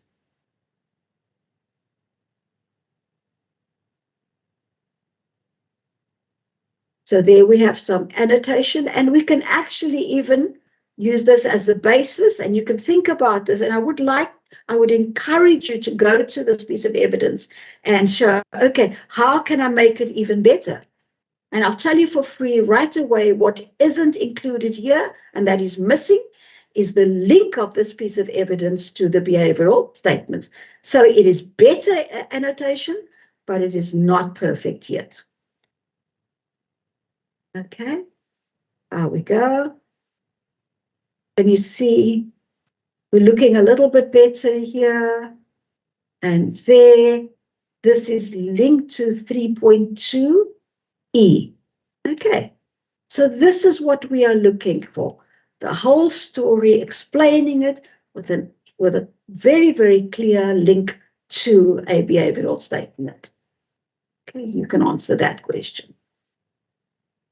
So that was annotation. The second criterion for evidence, it must be current, and current simply means it must have been collected in this year of your internship. Okay, what happened in your undergraduate years stays in your undergraduate years. Don't bring out something that you did in your research project, your final year research project. It's not valid. Okay. We move on to valid. Valid means it must be true to what you are talking about. It must pertain to what you are talking about. And just remember, if you make errors, if there are factual errors, if you're talking about a PIT CS, for example, and you it's very clear that you've recommended a totally incorrect drug for a patient, that evidence can't be valid because it's wrong. Okay. If you make a calculation error, it's wrong. So your evidence can't be considered as valid. And I think the little example on the next slide is quite a fun one, but I think it brings home the point. Now, remember, valid is the most important criterion. You could have it well annotated, current, meeting the others, but if your evidence is not valid, automatically your evidence is considered not yet, not successful, and it has not met the requirements. So evidence must be valid. Okay. So what do we mean by it must be pertain to what you are talking about? And I love this little example. Okay. So if your competence is about frying an egg, listen, don't provide evidence about how crispy the bacon is because it has absolutely no value. Okay. Yes, it's both related to breakfast, but it is not valid for your competency of how to fry an egg. The next criterion is authentic, which means it must be real. It must be your work. It must be your own work. And that is actually what the tutor verification means. The tutor is saying, I am taking responsibility. I am swearing, and I'm vowing that what this intern has written is the truth, and what the intern has written truly reflects what the intern actually did. Okay? So that is, you need to make sure that what you do is the truth, it is your own work, and the tutor verifies that. And the last criterion for evidence is that it must be sufficient. And here we come to that number of behavioral statements and the amount, the number of pieces of evidence. And remember, it says that we need to provide evidence for at least 75% of the behavioral statements. Please feel free. You know, you're a professional person, and very often there's a really, really crucial piece of evidence. And so because it's more than 75%, don't say, oh, I can't have this piece of evidence. Of course you can. Okay? So make sure that you have enough evidence, and make sure as well that your evidence is of good quality. So it's not only about quantity, it is about the quality. And keep track. Link each piece of evidence to a specific behavioral statement. And in that way, you will make sure that you don't fall foul of this requirement of not having sufficient evidence. Now, you can't get lazy and use the same piece of evidence. You know, there's different things you can use a prescription for. But if you've used a prescription for one CS, you can't use it for another CS. Okay. You've got so many things happening, so many activities, so just don't use the same piece of evidence. And again, if you're referring to the Pharmacy Act, oh, please don't upload the whole Pharmacy Act. Put the piece that you're specifically referring to and annotate the section that specifically refers to what you are talking about. Okay, particularly the manufacturing interns, just watch out for issues of confidentiality. Just always check with your tutor whether the evidence that you uploaded, if you're allowed to upload them. But this really applies only to the interns in the manufacturing sector. Okay. Let me I think this is Veni. I can't see slide numbers. Is this where I hand over to you? No, not quite, Prof. But we just request the students the intern, to please fill in that quick poll for us. We're just asking them a question on behavioral statements and evidence, 75 pieces of evidence. Okay, so we have, is your poll. You click on the link there, fill in your answer. So if you have a CS that has 8 behavioral statements, how much evidence or how many pieces of evidence do you need to submit? Okay, you're already busy with that? I don't have control of the polls. I assume somebody else is going to be able to report on the results of the poll. Hi, Prof. Yes, I'll be doing that. I'm just busy with that now. Thanks.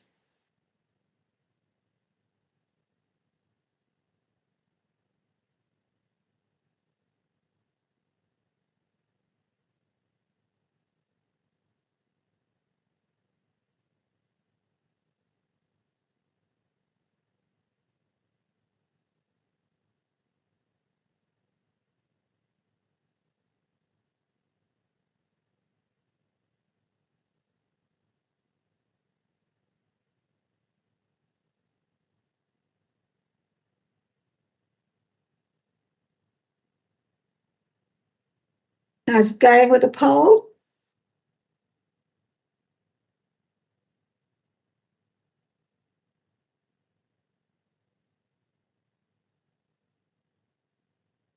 We're getting some responses, Prof. I'll just copy it just now and I'll be able to show it to you.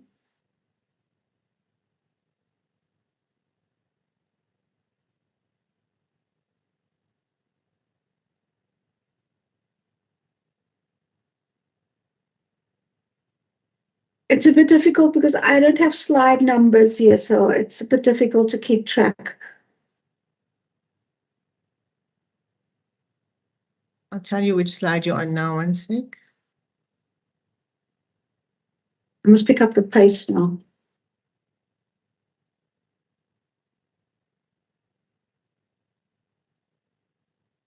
Slide 39, Prof. Okay, thanks. Okay, interns, have you all put in your responses to the poll? There are going to be a number of polls coming up in the next hour of the presentation. So we encourage you that when the poll questions come up, to actually put your responses in as quickly as you possibly can. Prof, it looks like majority, everybody has responded as 6 being the correct answer, which is the correct answer. So that's fantastic. Well done, interns. Okay, so don't forget that little exercise now. And when you have those CSs with 8, don't put 4 or 5 pieces of evidence. You need 6. Okay, let's moving along. So evidence, we're just going to look at a couple of different typical pieces of evidence and some of the pitfalls. And this is just to give you some useful tips to how to use your evidence optimally. So photos are great. I mean, every young person particularly walks around with a cell phone glued to their hands. So it's very easy to take photos, but it's very easy to use photos incorrectly. If you possibly can, and most of you have the facility on your phones to add a date stamp on your photos. That's a great idea for evidence because that really links to the when in your implementation. So don't just upload a photo with some people in it. Now, it's obvious you know who you are. Your tutor knows who you are. Probably some of your patients know who you are. But surprise, surprise, your assessor doesn't know who you are. The moderator doesn't know who you are. So please annotate your photograph and say, this is me. All right. We don't know who you are. So help us along there. So it could be anybody. And very importantly, it's very tempting to take photographs of patients. Even if the patient gives you permission to use the photograph, please blur out their faces, okay? And so maintain patient confidentiality at all times. The SAMF. Now, so often we get these 17 pages from the SAMF just put in there. So what? What does that show? It shows that you can scan and upload pages. pick the section from the SAMF, highlight the section and explain in your annotation which section you looked at, what you found there, how you used it. The same with delivery notes. You saw that example with the invoice that we had earlier. And again, you know that a delivery note, one of the things that you sign it shows that you've taken delivery. Now you know your signature. Do we know your signature? Absolutely not. So again, you would annotate and say, this is my signature, and it shows that I was the person that took responsibility for accepting this delivery. Okay. So just remember these things, and always when you're working with your pieces of evidence, put yourself in the assessor's position and say, will the assessor understand this? And the answer is going to be no. So I, as an intern, I have to explain everything on the evidence to the assessor. Okay. Glossy photos don't work really well. All we see when we open it up is a shine. And guys, just take the trouble. You're professional people. Take the trouble to make sure that things are not uploaded upside down and it's clear and legible. Now, the other thing is make sure that your evidence is in one document. Okay? The assessors are very busy. And if your evidence is coming in 6 different documents, that means they have to open 6 different documents. That's not going to work, all right? And there's a good chance that some of your evidence is going to be ignored. So all the evidence in one document. And I can't say this enough. Annotate, annotate, annotate, annotate, annotate, etc. Okay. So the next couple of slides, and I encourage you to go back to these slides when you're actually working, it just sketches a couple of scenarios and makes some suggestions towards the type of evidence. So let's say your scenario involves you providing information to a patient. So you can use a prescription, obviously, if there is a prescription involved. If it's a pharmacist-initiated therapy, there's obviously no prescription involved. So if you're providing information, sorry, that word should be information. Can somebody from the office pick that up and make sure it's edited, please? If I'm providing information to a group, then what sort of evidence could you use? You could use an attendance register, feedback, etc., etc. Remember, what we've got on these slides is not a comprehensive list of all the evidence that you can use. They're just a starter, just giving you some sort of ideas. Okay. So remember, it's very different whether you're talking to a person or if you're providing information to a group. Again, an attendance register that isn't linked to you as the presenter to a particular presentation on a particular day is useless. Okay, a presentation that does not link to you as the presenter, that doesn't have your name on it, is useless. So always go back and check all of those issues. And again, link to behavioral statements. So you're consulting with a patient. So here's some ideas of the kinds of evidence that you need. If you're consulting with a doctor, there's some ideas again. And guys, Wikipedia is not credible, okay? Leave Wikipedia for your younger siblings that are in primary school. Okay, leave Wikipedia for them. Include all the detail when you've got something like SAM for GPP. Tell us which edition, which page, where you are, and, actually point out, highlight the area that you actually read. And you see how often we are highlighting this concept of linking to the behavioral statements? I said at the outset that this was the collective wisdom and experience of the assessors and the moderators. So we know this is where the interns go wrong. So you attend meetings, there's some ideas of the kind of things, but just attending a meeting is not developing your competency. So if you're using attending a meeting as part of your story, you must be able to show that you contributed to the meeting. Okay? And so, how would you do that? Maybe you're going to put the minutes of the meeting, which shows that Joe Blogg suggested that blah, blah, blah, or took responsibility for doing. So you have to show what just sitting in a meeting is not developing a competency. So be careful of that one. You also work with data, particularly if you're doing a research project. So there's the type of evidence that you need as well. Okay, so again, going back to the checklist, please, very, very useful. There's the checklist for each piece for your evidence.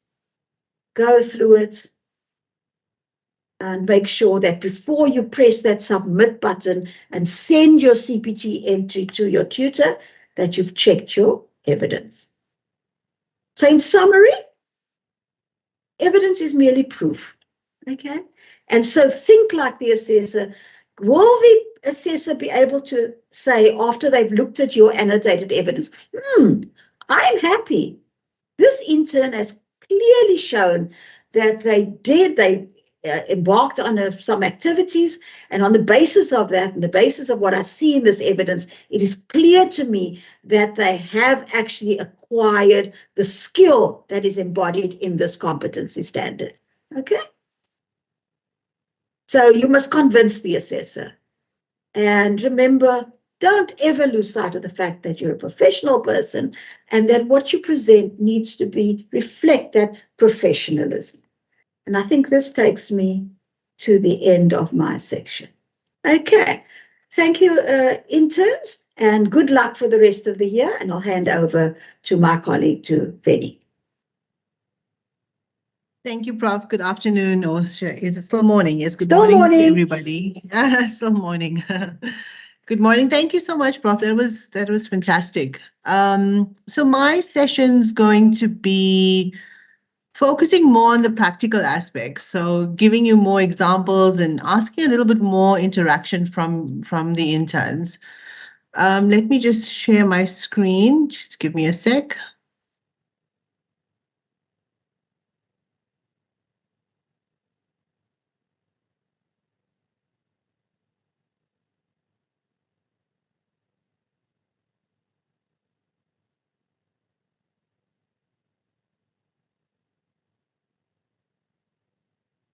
Natalie, can I confirm that you can see my screen? Yes, we can. Thank you.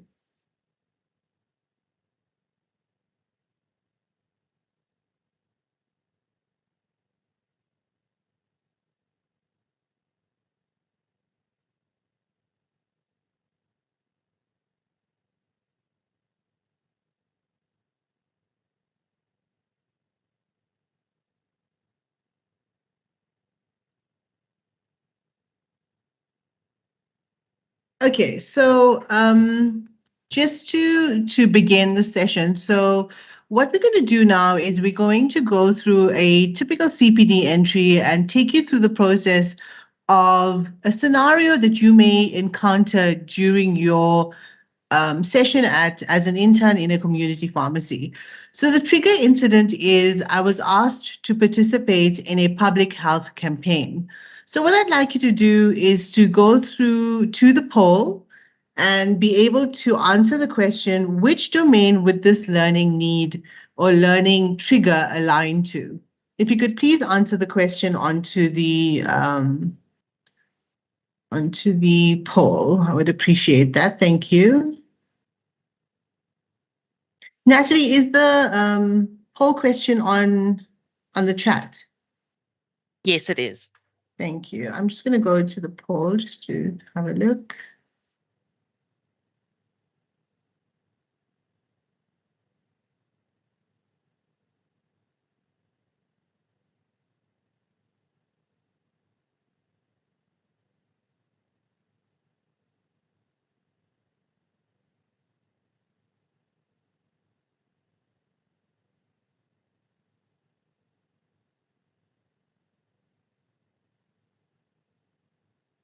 Yeah, I see for some reason that the incorrect poll came up, but that's fine. We can go on.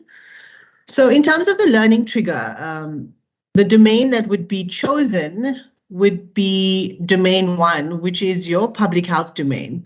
And the next question was, which everybody answered, was which is the appropriate learning title? So majority of the interns have chosen participation in COVID-19 health campaign at Steve Biko Hospital. And I see 25 of the interns have answered promotion of health and wellness as an appropriate title. Okay, we'll just keep that open for a little bit. I'm not sure what happened there, Natalie, but it chose the wrong, I think it was opened, that's why. I've just checked and it's the same Code. link. Yes. Yeah. Yeah, that's fine, no worries. Okay, so the correct answer is the relevant domain is domain 1, which is your public health, and the competency that you would allocate to this particular trigger incident is 1.1, which is promotion of health and wellness. So going on to the next slide. So here, what we showing you relevance to is the fact that that particular trigger was aligned to domain 1, which covers public health, which we've determined is already.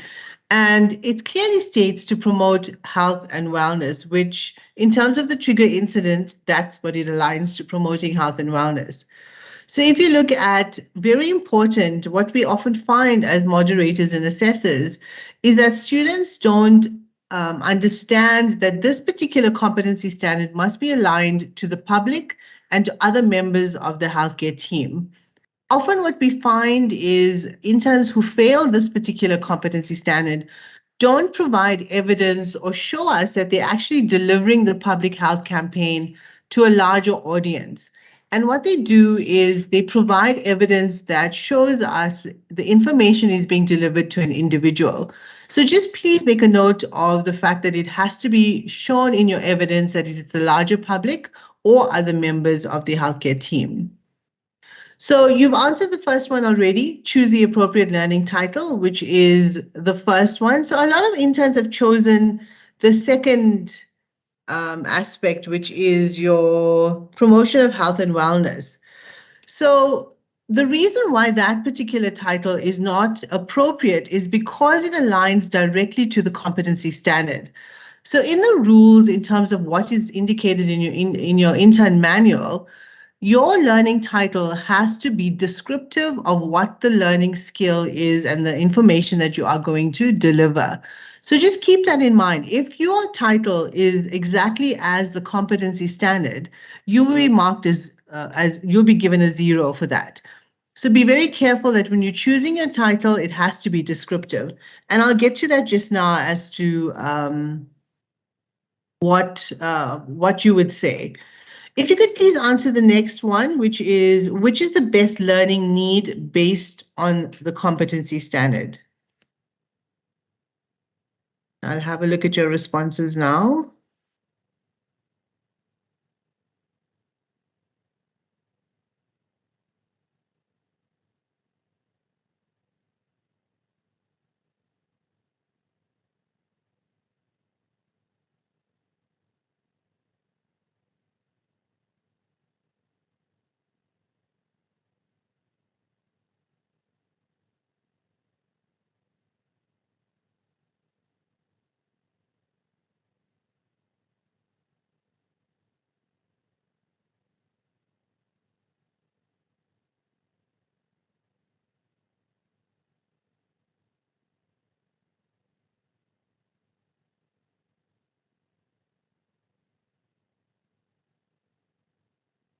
Okay, from your responses, it seems 31 of the interns have answered, I needed to learn how to provide advice and participate in public health campaigns, which is the correct answer. Okay, so that's the majority. So that's fantastic. So that's the correct answer. where here you'll see that based on what the trigger incident was, which was providing information on a public health campaign, your learning trigger or your learning need for you as an individual, as an intern, you needed to learn how to provide.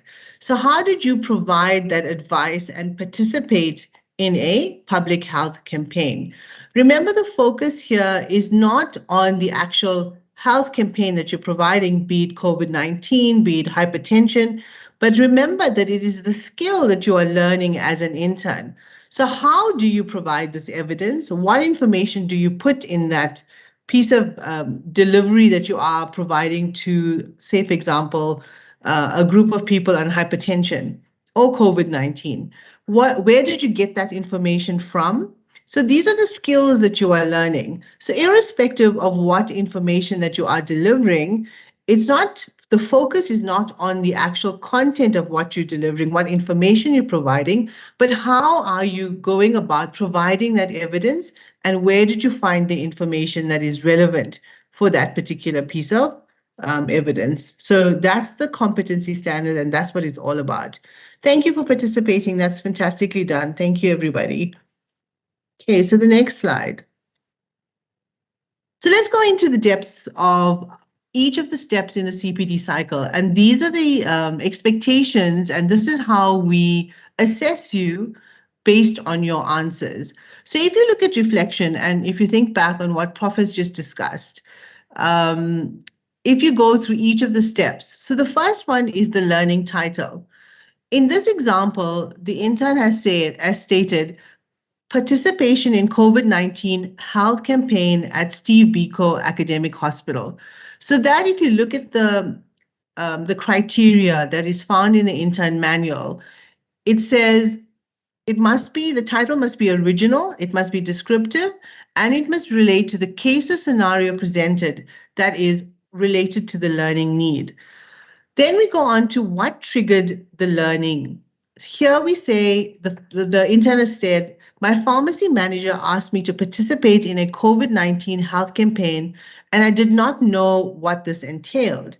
So here again, you'll see that the trigger was the COVID-19 health campaign, but the learning need or what you need to learn is how did you actually do this? So irrespective of what the public health campaign was all about, the important aspect is how did you go about doing this?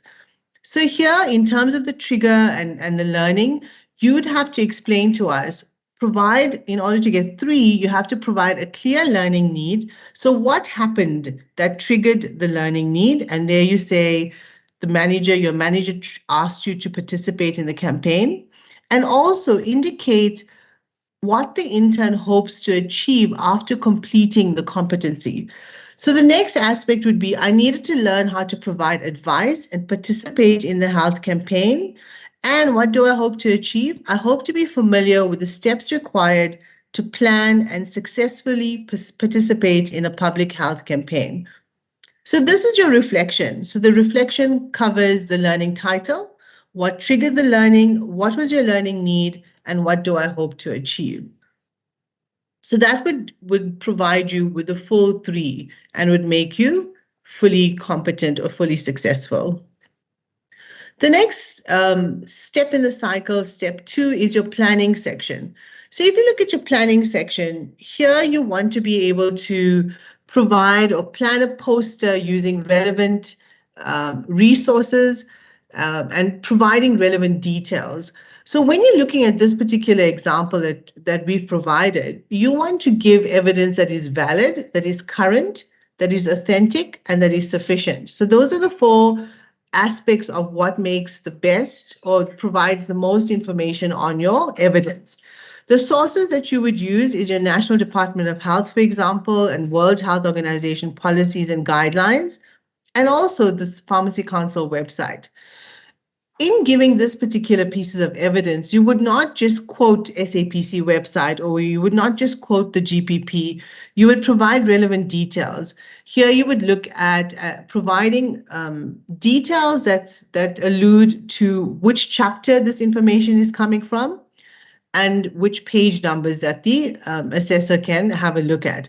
And in providing your evidence, that would be the, so your planning has to align with your evidence. So remember, if you are saying GPP chapter 2, your evidence has to show chapter 2. If it's stating that it is page number 20, your evidence have to reflect page number 20. You would include information on health promotion. Remember, Prof had iterated the importance of linking your evidence to your behavioral statements. So if you look at planning, if you look at the competency standard domain 1.1, domain 1 and the competency standard 1.1, it says health promotion, healthy lifestyles, and disease prevention and control. So here you want to show evidence that links up to behavioral statement A, which is health promotion. You have to have evidence that shows healthy lifestyles and how that links to behavioral statement C, and then disease prevention and control and how that relates to behavioral statement B. You need your poster to be verified by your tutor.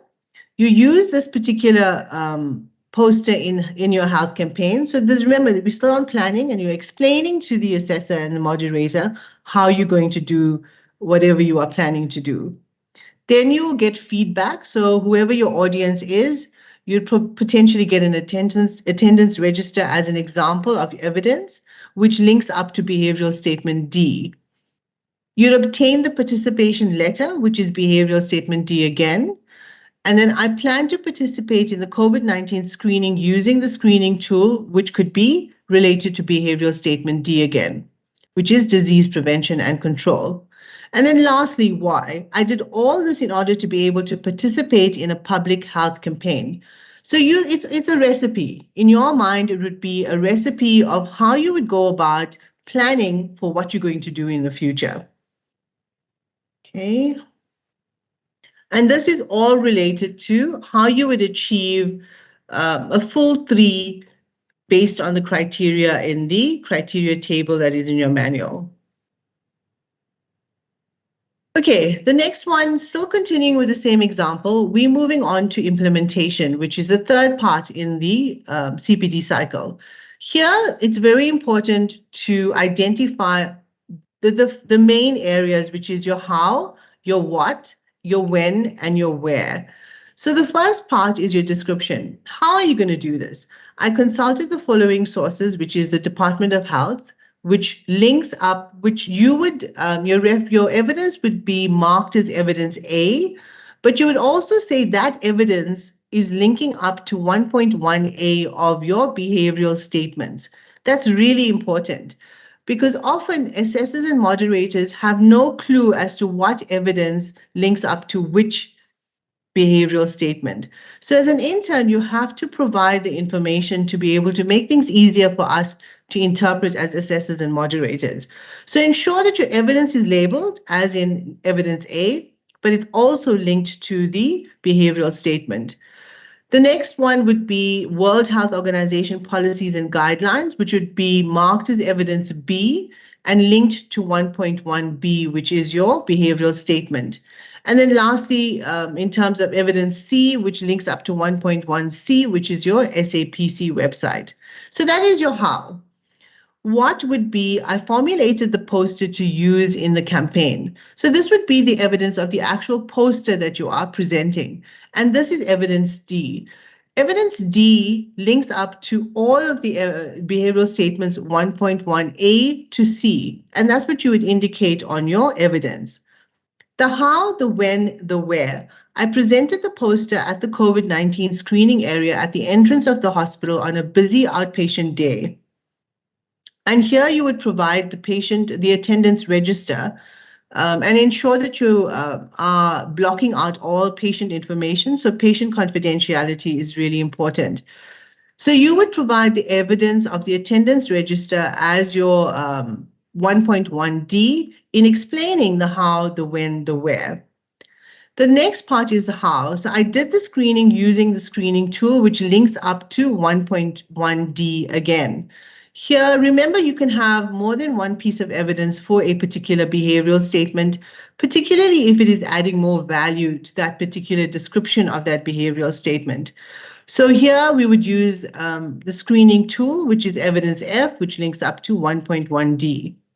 And then lastly, I received the feedback from my supervisor and obtained the letter of participation from the health and safety manager. So here it's just showing that you've obtained evidence approval from the relevant people in order to deliver this particular public health campaign, which is evidence G, which links up to 1.1D. We're on to our next poll, so if you could just answer that. Sorry, So- Nelavini, Yes. that poll is exactly the same as the previous one. Do you have the correct Okay. link? Let me change it. So I think what happens is we try it now, please. Natalie, I think because there's two slides on the same code, I need to identify it on my side as being highlighted. If you can try it again, it should work now. It says, which is the best learning need based on the CS? Okay, that's not the one. Let me delete it. You can try now.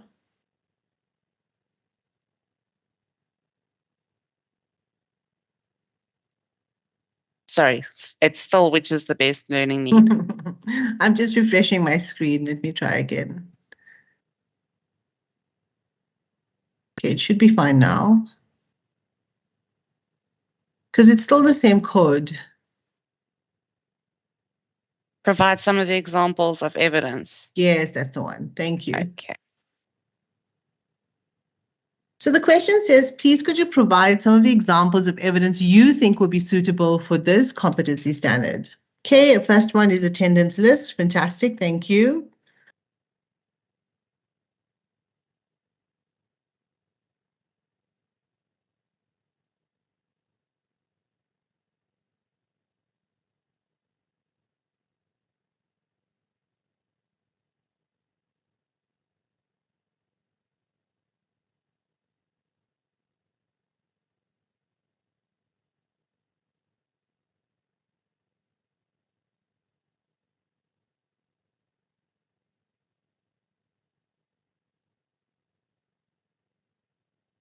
Okay, attendance list seems to be popular.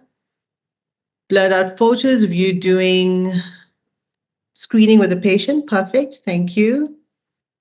Evidence of implementation, so photos with patients, yes. Presentation poster, yes. Photos is popular, the poster. Evaluation form, yes. Participation certificate, fantastic. Any other pieces of evidence? So based on what we just discussed, what about the actual information and where you got that from? So the World Health Organization information, the Pharmacy Council website information. So remember to add that as well as part of your evidence. Because we need to know as assessors and moderators, where did you get the information? Did you get it from Wikipedia or did you get it from a scientific website that is reputable in terms of the information that they provide? So don't just focus on the actual activity, also provide information based on your planning. Remember, always link your evidence to what you mentioned in your planning. Okay, thank you. That's great. Thank you, everybody.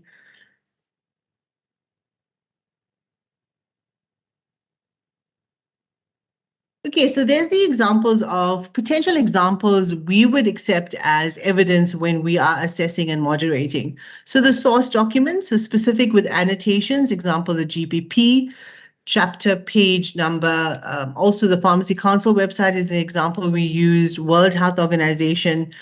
You must be able to provide screenshots of the information that you obtained and link it to the actual behavioral statement. The health education tools that you use, a detailed poster, potentially pamphlets, even a presentation, so you can show us your PowerPoint presentation as evidence of what you actually presented and link that to the behavioral statements. Because often in your presentation, you would be talking about lifestyle changes, for example. So in your evidence, show us how in your presentation did that particular evidence align to the behavioral statement, for example, lifestyle changes. Letter of participation, showing what your role was in the presentation. Attendance register, so ensure patient confidentiality. And where does it fit in above? How many behavioral statements have you covered? So all of the evidence that you provide must link up to that behavioral statement. Please, we cannot emphasize this enough. I think often students tend to do poorly in their assessments purely because they do not annotate and show us how each of the pieces of evidence is linked to a particular behavioral statement. Okay, last step is evaluation. And as Prof has mentioned, in my experience as well, in moderating, we often find interns fail at this aspect the most. I haven't seen statistically if it is so, but from my experience, from what I've noted, it seems to be a very poorly understood component of the CPD cycle. And it's pretty straightforward if you look at what the assessment grid says. And if you fulfill all of those requirements, you can get your full 3. So the first thing is what was learned.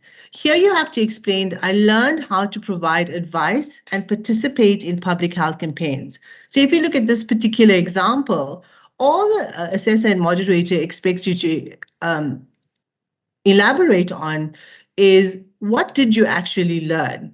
So here we're talking about providing advice and participating in a public health campaign. You can even go further and say in COVID-19 or in hypertension, etc. How the learning influenced practice. So I would like to learn more on providing advice to other healthcare workers. So here what we're asking you is, so what you've just done and what you've accomplished in providing this particular health campaign, how is the learning going to influence your future practice in terms of what else are you going to be able to do?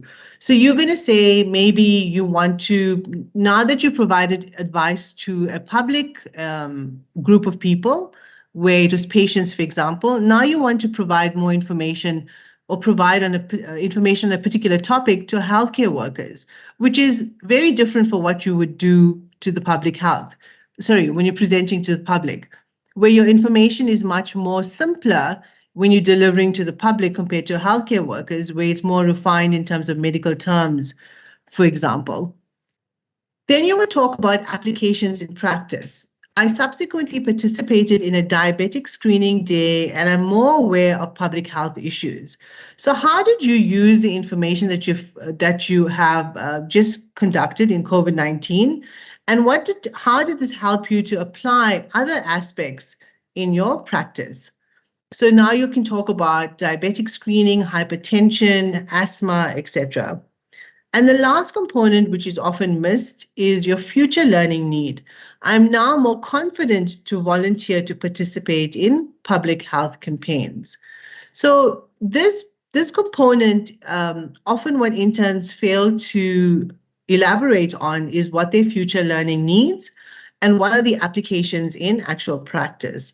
So in order to obtain a full 3 in this aspect, you need to cover all of these areas when you are describing evaluation.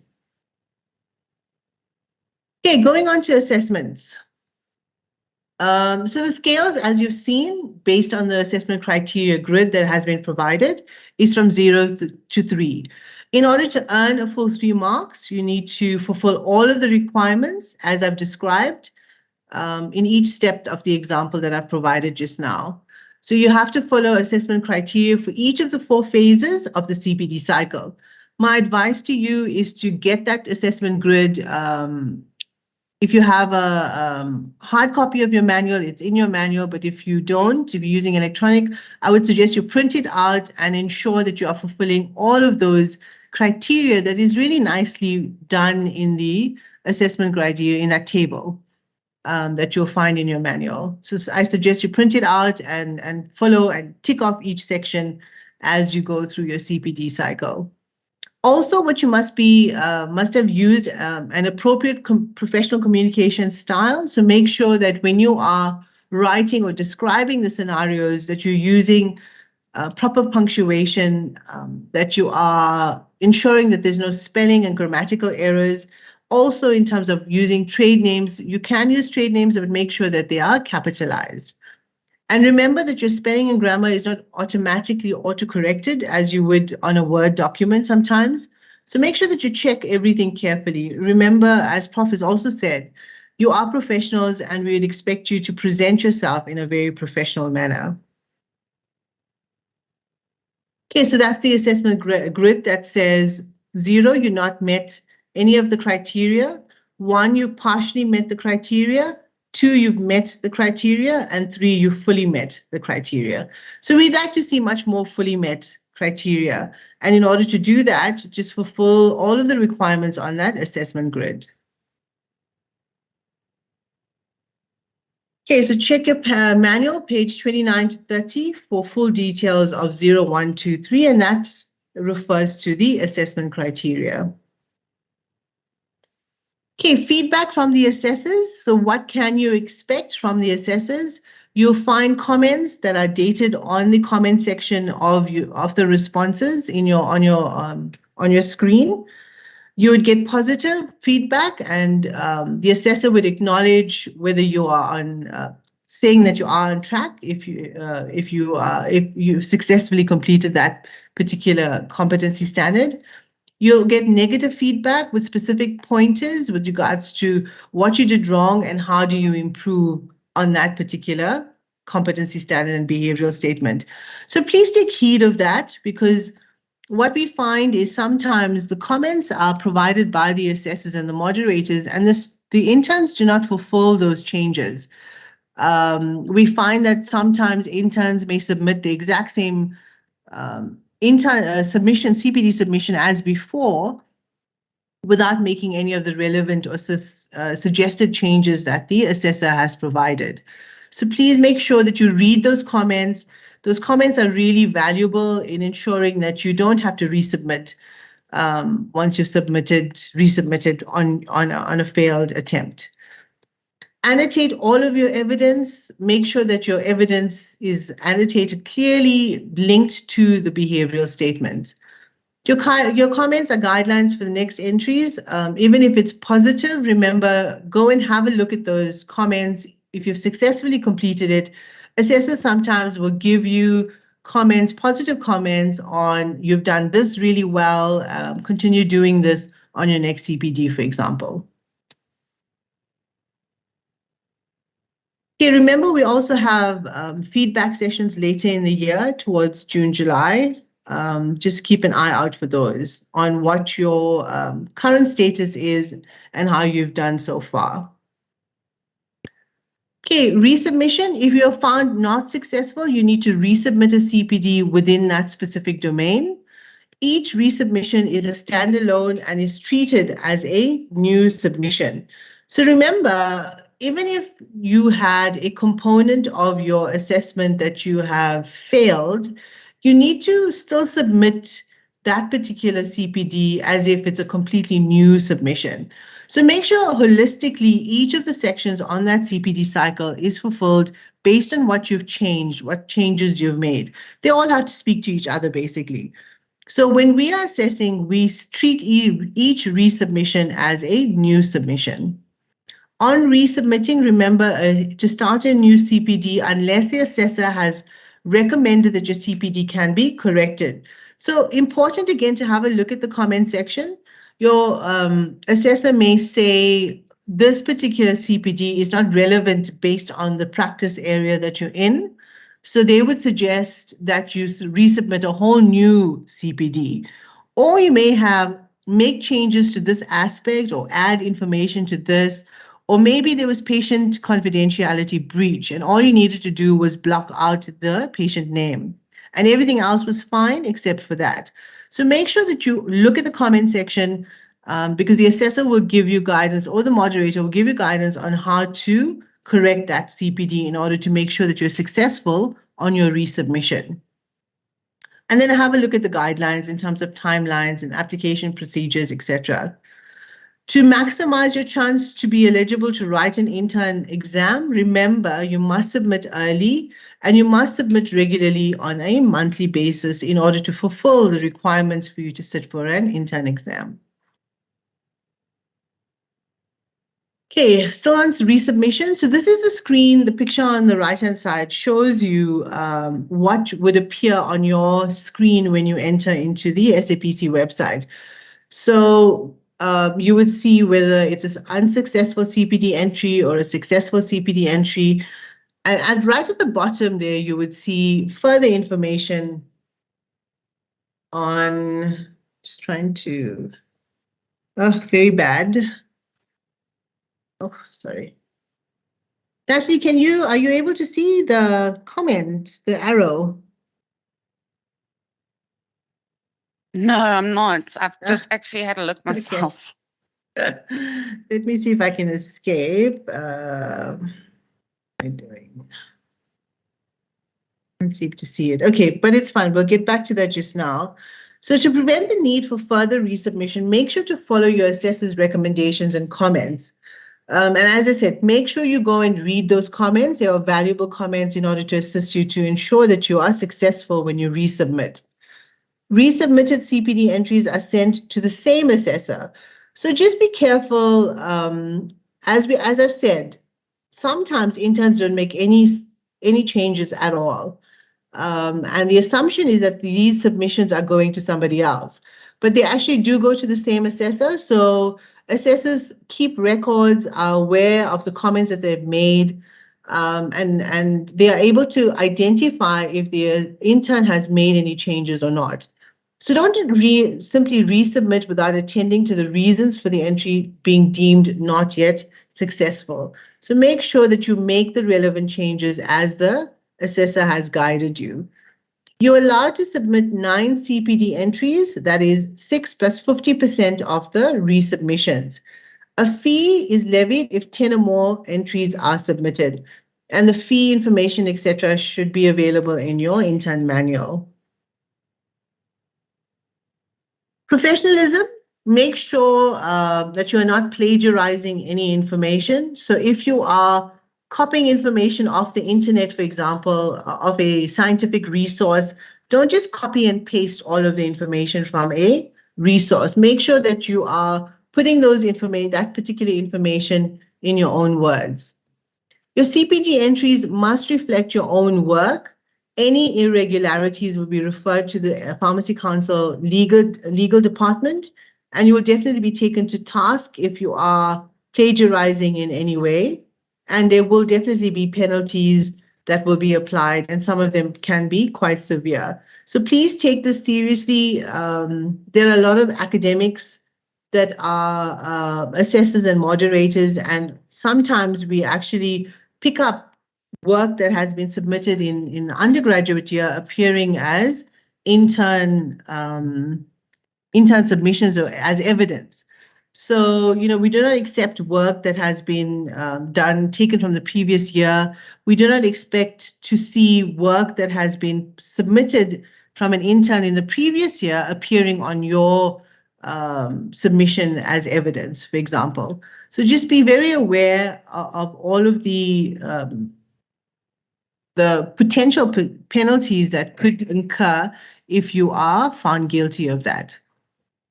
Remember, your CPD submissions are more than just another hurdle. They are an opportunity for you to further develop your professionalism. You want to be the best pharmacist you can be. Confidentiality, often one of the major reasons why interns tend to fail a submission because they forget to block out personal information of the patient. So ensure that information that you provide, such as prescriptions, trailer labels, Schedule 6 registers, all have patient details that have been blocked out. Automatically, as soon as you have a confidentiality breach, the entire CPD is regarded as being not successful because you have breached patient confidentiality. So remember, patient confidentiality applies only to patients in terms of your submissions to for CPDs. So when you are providing information like a prescription, you don't have to block out the doctors or hospitals or other facilities. If you are providing a staff attendance register, you don't have to block out that information as well. And careful not to blank out all the evidence, such as signatures, because remember, signatures is important in a prescription, for example, because it makes it authentic. It shows us that the prescription is actually authentic and it follows Regulation 33 of the Medicines Act. Make sure that the name is completely obscured. Any untidy scribbles are ineffective. So when you're looking at the prescription, you must not be able to identify the patient details. So we don't want to just see a light scribble over the name. Okay, there's an example. We want it completely blacked out instead of a scribble. Okay, so you're now ready to start the stepwise approach to completing your CPD entries. Remember, step 1 is to choose a domain, choose a competency standard based on the learning trigger that you've identified within your practice scenario, practice setting. But first, here are some tips and comments to assist you in choosing an appropriate competency standard from each domain. So it's just giving you examples or ideas on what could assist you in making a decision.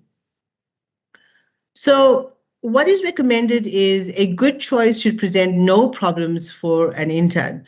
So we would expect to see you choose a particular competency standard based on where you practice, obviously, and how you're going to achieve fulfilling all of those behavioral statements based on the evidence that you provide.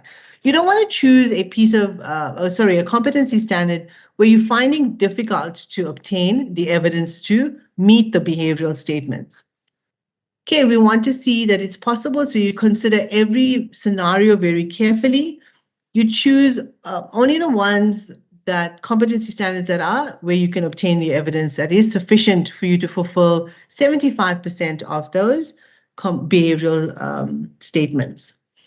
Avoid extremely challenging CPDs where it is difficult for you to obtain sufficient evidence to fulfill all of those behavioral statements.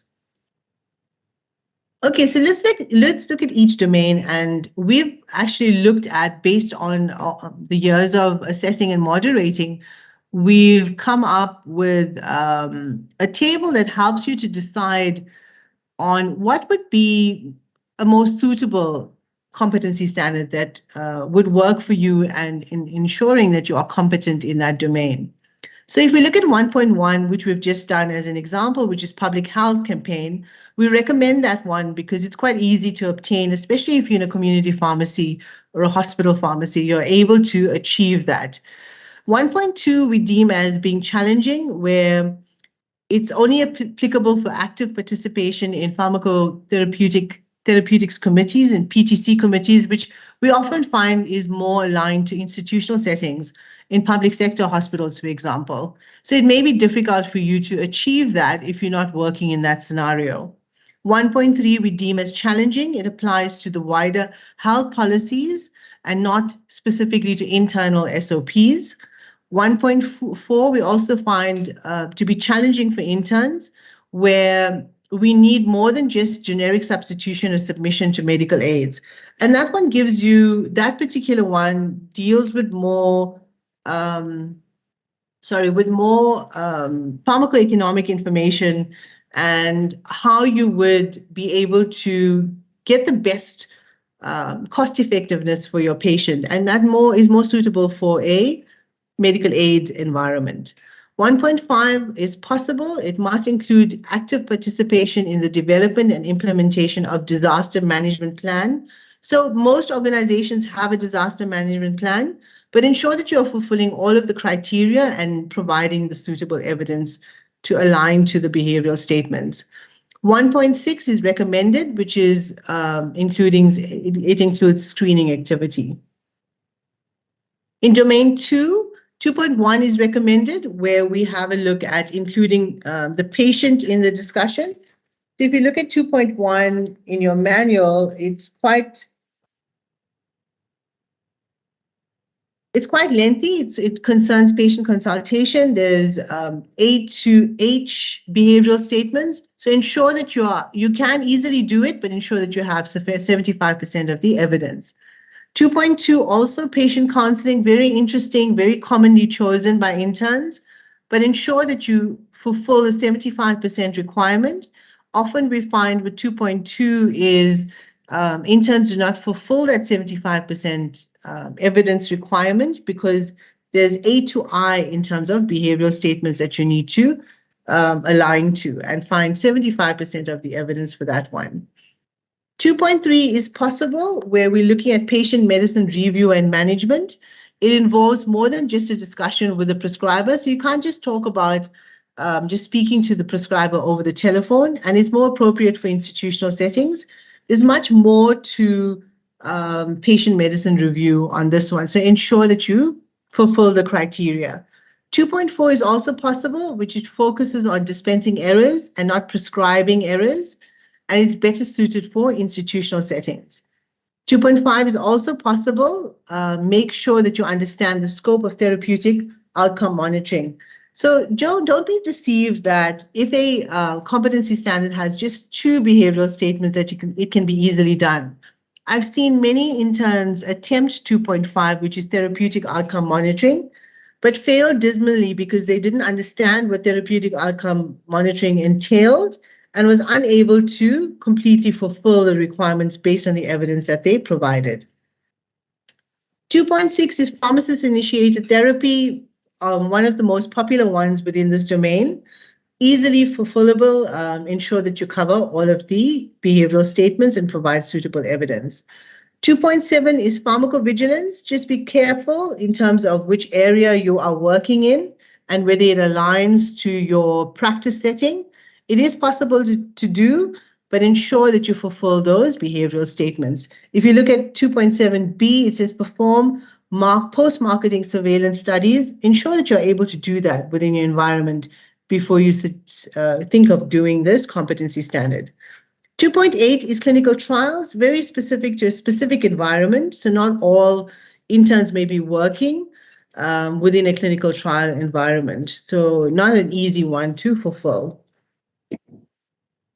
Domain 3.1 is possible only for manufacturing sector. So be aware that if you're not working in that specific environment, impossible for you to fulfill that behavioral statement criteria. 3.2 is supply chain management, which is one of the most popular ones that are chosen in this domain. Easily done, but quite lengthy. So ensure that you're able to fulfill that 75% criteria. 3.3 is formulary development. I've seen a lot of interns who try to do this one. Again, only one statement, behavioral statement under formulary development, but very difficult to achieve because it has such a broad expectation in terms of the behavioral statement. So we would say avoid that one. It's quite challenging. 3.4 is medicine dispensing. Quite an easy one to do, covers all of the dispensing activities if you're working in a retail or hospital institution. 3.5 is recommended, which is your medicine compounding. Also, just a single statement, but covers a large area that you have to cover all of the good manufacturing aspects in terms of compounding. Also a very common one, but sometimes interns fail in this area because they do not provide sufficient evidence to show us how they are fulfilling a compounding task. So it must include discussion on application of the pharmaceutical principles when it comes to manufacturing. It can be bulk or extemporaneous compounding. So you can do large-scale compounding in an institutional pharmacy, for example, or you could just be doing a simple mixture within your retail pharmacy. Ensure that you provide sufficient information that covers, for example, the batch manufacturing information. You must show expiry date and how you calculate the expiry date, showing us your scale, showing us how you actually mixed, providing the information of pictures of how you actually mix the compound to get to the final product, showing us calculations as well, really important on how you achieved that final mixture. 3.6 is possible only if the intern is exposed to medicine recall. and disposal and destruction of medicines. So quite an interesting one to do, but just be careful and be aware that you must be able to fulfill all of those behavioral statements. Domain 4.1, which is organization and management skills, is the overall domain. 4.1 is possible, which is human resource management. It focuses more on the contribution towards human resource management. If you are involved in that aspect, then you are able to fulfill it. But remember, you have to provide the evidence that aligns to all of the behavioral statements within that competency standard. 4.2 is challenging financial management, very difficult for interns to fulfill unless you're directly involved in it. It's applicable to both institutional and community sectors, but often as an intern, you're not always experienced or exposed to financial management. So we thought that would be best to avoid. 4.3 is possible, pharmaceutical infrastructure management. I've seen interns attempt this one, but difficult again. You must always try to fulfill the behavioral statements, ensure that you don't lose sight of infrastructure focus, because a lot of the times I've seen interns focus more on equipment on this particular CPD and not on infrastructure. So be aware of that one. 4.4 is the most common one, quality assurance. Within this domain, very easily done. 4.5 is change management. Again, not something that interns are often exposed to, so it could be a challenging one for you to achieve. 4.6 is policy development, and that's definitely the most popular within this domain. Although it has only 2 behavioral statements, just be aware that the behavioral statements are intertwined. So you're looking at applying policies and applying SOPs, and those are the 2 behavioral statements within 4.6. Ensure that you are showing how policies are being applied. Sorry about my dog. How policies are being applied within this, this particular competency standard. It's a really easy one to achieve. Ensure that you provide all the sufficient evidence, even though it's just 2 behavioral statements. Ensure that you are showing how your policy is actually being applied. So note that it says application of the SOP and the policy. So ensure that you're just not providing a picture of the SOP, but you're actually showing how you applied that SOP. Domain 5 is the domain that council has ensured that you fulfill only 5.3. So that's a compulsory domain. Everybody has to do 5.3 only in the domain 5. It's quite a straightforward domain where you definitely will be exposed to it within your practice environment, which involves ethical and legal practice. So it's applying the law, keeping abreast of all of the legislation, and it's quite straightforward. My experience with this one is that often interns fail to provide indemnity as a piece of evidence, and that's often missing. And also practicing and adhering to the obligations of a pharmacist in terms of the principles of code of conduct. So interns forget to show evidence of how they've spoken about code of conduct and how it applies within this particular competency standard. So make sure that you are fulfilling 75% of this competency standard. You can easily get away with providing 75% evidence, but missing professional indemnity because there are 5 behavioral statements within this particular competency standard. Okay, domain 6, 6.1. So domain 6.1 is challenging, where we find that it's more aligned to application of pharmacy education policy. So just be aware of 6.1. I have seen some interns attempt it and did not perform really well in that one. 6.2 is one of the most common ones that interns try to fulfill, and we recommend this one. It can be used for the training of pharmacist assistants in the workplace as per their scope of practice. So you can provide evidence on how you trained, for example, a group of pharmacist assistants on asthma, provided that it aligns to what they are able to do in their scope of practice. 6.3 is possible. It's only applicable to formal training of undergraduate pharmacy students, and it's best suited in the academic scenario where we training academic interns, where they would be delivering a lecture, for example, to pharmacy students. 6.4 and 6.5 is challenging. We would not recommend you do that. 6.6 is recommended. Just pulling that one up.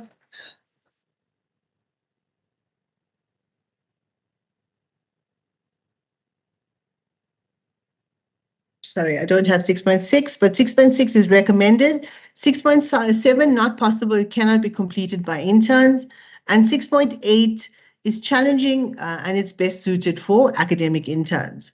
So we've covered all of the domains, and we've given you a pretty good guideline on what you should be considering to attempt.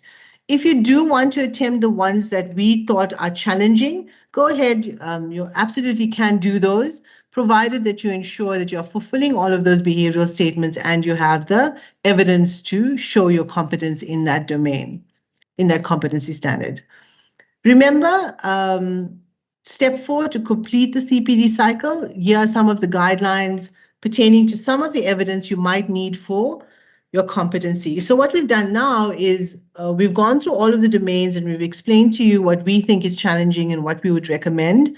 But also we'd like to show you what are the types of evidence that you could potentially use when you are going through each of the domains. So 1.1 recommended, it talks about showing how to provide the poster. Remember the public health competency standard. And the pieces of evidence we've covered quite in detail in the example, so you should be familiar with this one.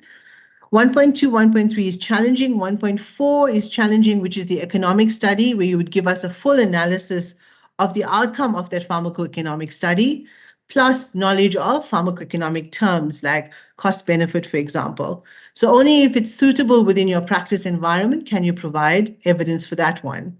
1.5 is possible, where we talked about disaster management plan. So you would provide evidence of a disaster management plan as your evidence. And then 1.6 would be your screening tool as a piece of evidence that you could provide. Domain 2, 2.1, nature of the problem, consultation area, duration, language used, sensitive versus insensitive issues. So in domain 2, 2.1, I'm just going to look at that one, which is patient consultation. So remember, it's great to choose this one, but you have to be able to show us how you were ensuring that you were sensitive to whatever issues that the patient may have come to you for advice for example. You have to show us what language you used in order to be more sensitive to the culture, for example, for that patient. 2.2 is talking about patient counseling. So you must provide a counseling plan. You must be able to give us a history of the patient's scenario, patient feedback on understanding the information that you've given to them, a tutor statement, how sensitive issues were handled, particularly with patients who have certain, for example, if you're going to need to take them into a private area, how you handle that situation. 2.3 is possible. It must cover multiple patients and activities. So 2.3 is looking at patient medicine review and management. 2.4 is possible medicine and medical safety on medicine devices. So you can also provide information on this one, but you must cover multiple patients, not just a single patient. So 2.3 and 2.4, you can do it, but remember you have to provide more than just one patient. 2.5 is possible. You include clinical evidence such as lab tests, and that's the therapeutic outcome one, where we want to be able to see how you assessed, for example, white blood cells, or how you looked at hemoglobin. How did you assess the lab results that came through? You looked at the analysis of the actual medicines that you were going to give and looked at prescriber notes, and you tied all of this together to optimize the therapeutic monitoring for that patient. 2.7 is possible, where we're looking at pharmacist 2.6 is pharmacist-initiated therapy, which comes below. And here we're looking at a typical over-the-counter scenario where you would provide evidence of the actual script, the yellow-blue copies that you would provide to your patient. You'd show us, give us a detailed history of the patient. What decisions or what questions did you ask in order to decide whether that particular product is suitable for that patient based on the symptoms that they have described to you. 2.7 is pharmacovigilance, where it's monitoring and reporting on adverse drug reactions. Post-marketing surveillance, you must show evidence of that as well. And then lastly, clinical trials is something we wouldn't recommend for you because it's difficult unless you work in that environment. Going on to domain 3, which is your domain that looks at information on supplying medicines and medical devices. 3.1, possible, where we're looking at quality assurance. And remember with 3.1, it's more specific to interns who are in the manufacturing environment. Just to make a note again, but we've mentioned this already about intellectual property and how be careful of the evidence that you're submitting. You may not be allowed to do so based on the requirements of that company. So just make sure you speak to your tutor before you submit any evidence. 3.2, supply chain management. There's so much you could add there. You could add your invoices. You could look at your procurement history, for example. We're looking at where you got your information from in terms of the invoice, all of the requirements within that invoice. What do you check on that invoice, batch information, expiry date, etc. 3.3 is the challenging one, not really recommended, which is formulary development. 3.4 is your medicine dispensing, quite an easy one. Here we would look at all of the information in terms of the behavioral statements. For example, we look at calculations, pharmaceutical calculations.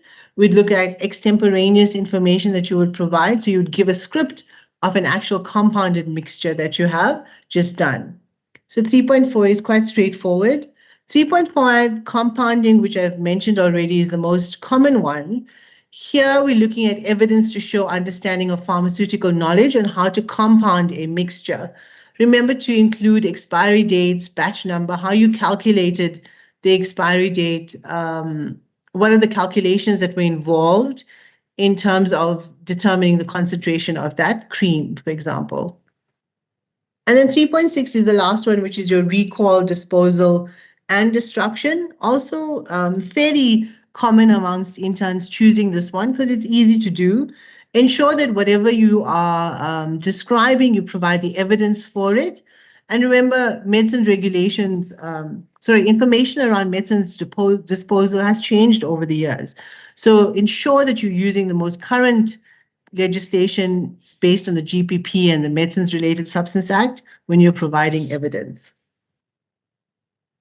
Okay, domain 4, which is your organizational and management skills, 4.1, where we're looking at human resource management. Here you would want to provide evidence such as rosters, leave plans, performance assessment, human resource policies within that organizations. You'd want to show personal development, what has been happening within that organization in terms of self-assessments. So something that you may be involved in as an intern. I'm not sure if many interns get exposed to that, but you can possibly do that one. 4.2, we find challenging in terms of financial management. Interns are not necessarily involved in that. So policies, budgets, those are the types of evidence that we would expect to see. 4.3 is possible, which is the infrastructure management. Here you can use, for example, the SAPC inspection questionnaire as a guide to evaluate the infrastructure within that pharmacy. So if you're looking at, typical example, if you're looking at the inspection questionnaire, you would look at the private, semi-private area and what the dimensions are. Does the pharmacy fulfill those dimensions in terms of the criteria that are expected in the GPP? And that you would submit as evidence. 4.4 would be possible, and it's updating your legislation on, for example, the SOP on what is the latest information on codeine, for example? What is the requirement on medicine disposal? So if you are updating all of that information, you could use that on any change in legislation to update an SOP, and that could be your pieces of evidence for 4.4. 4.5 is challenging because it's change management and interns don't get exposed to that. And then lastly, 4.6 is policy development. And here, remember, I cannot iterate, don't just submit SOPs, but show us how you've applied those policies and SOPs. So for example, if you are applying a policy on temperature control, for example, you would have to show us how you were involved in checking the temperature within that pharmacy, and what are the steps that you've taken based on the policy that you've just read and the SOP, that would be the GPP and the SOP, and what does it say on how you would record temperature and how often you would do it, for example. And that would be your piece of evidence to show application of that policy and the SOP. Domain 5, 5.3 is compulsory. Here, very relevant to the acts and legislations, code of conduct, good pharmacy practice. Ensure that you are keeping abreast, meaning that all of the information that you are using and looking at and reading up on is current and most recent. Remember, Pharmacy Council updates all of the new legislation that has recently been promulgated. So you would find all of the information on the SAPC website. Make sure that all of your information is annotated. And as I said, indemnity is always something for some reason that is missing in this 5.3 as evidence. So ensure that you're submitting that as part of your evidence. The last domains, domain 6, which is 6.1, which is challenging, more applicable to pharmacy education policy. 6.2 is something we would recommend, where you would include evidence of training as part of an agreed plan. Remember, within this one, for training, you have to show us what the training plan was, what is the information that you were providing in terms of the training. You can show us evidence of the actual training. You can show us evidence of who was in that training. And you need to clarify the role of a more experienced colleague.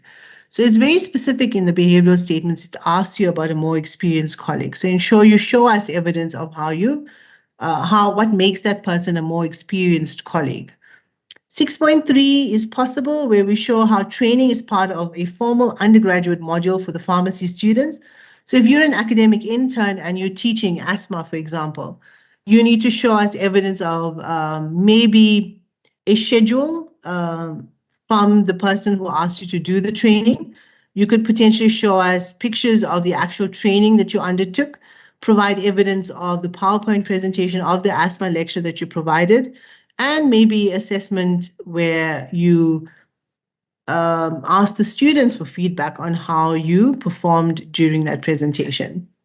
6.4, 6.5 is challenging. 6.6 is recommended, where here the request is to submit a research proposal.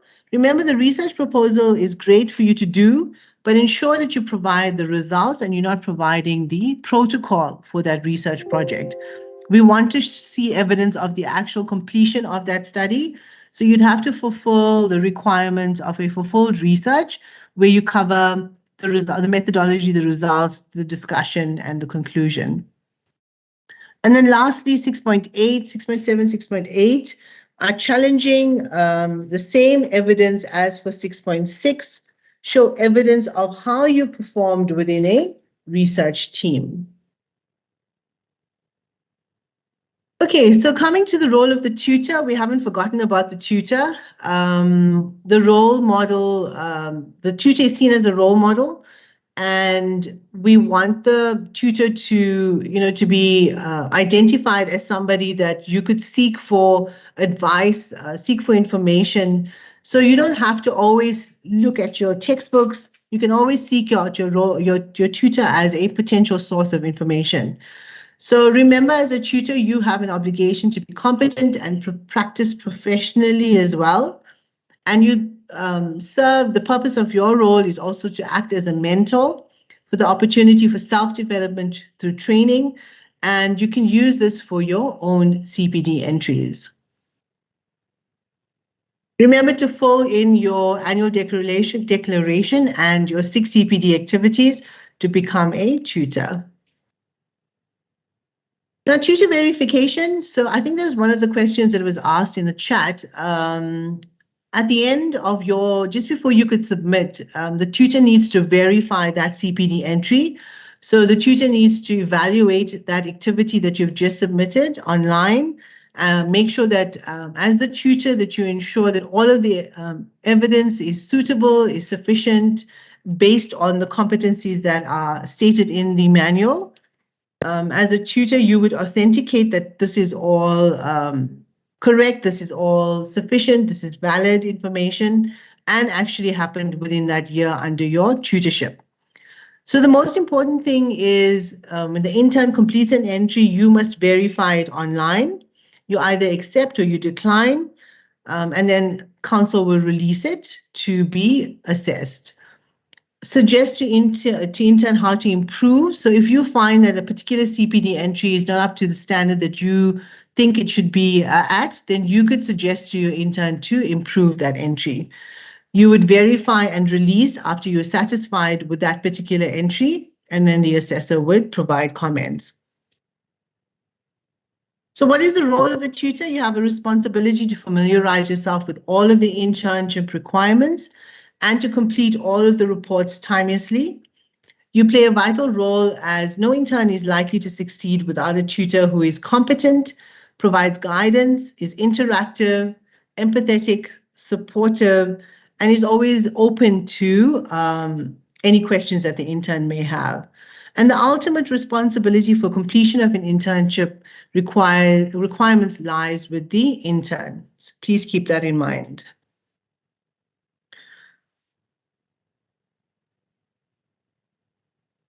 Okay, so remember, this is a fun journey. It should not be daunting for you as an intern. It's an opportunity for you to learn, to experience, to develop yourself, to become a better pharmacist, to be successful in your career, and to always be a true lifelong learner.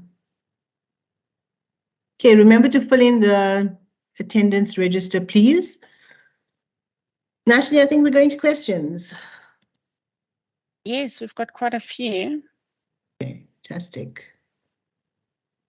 Okay, the first one, is there any way that you can move the pre-reg exam to June or July? Because this schedule that you provided only favors the people who started in January and not interns who started in the middle of the year. Yeah, I think that's Tabang's question. Okay, Hotsuko, is Hotsuko here? Hotsuko? Okay, thank you, Natalie. The schedule for the pre-reg exam is from pre-reg unit. It's not from us as CPD. That was just information sharing, but I will take the comment to the relevant unit. Thank you. How many rounds of placement with ICSP take place in a year? Okay, thank you. ICSP, they having 2 rounds. They having the annual placement, I think, and the mid-year placement, which happens around May, June. So there are 2 cycles. Thank you. What happens if your pre-registration exam date falls out of your internship contract and the institution wants to appoint a new intern to your current tutor? Like, for example, with someone who started in August and their contracts end in July and they're eligible to write the exam in August.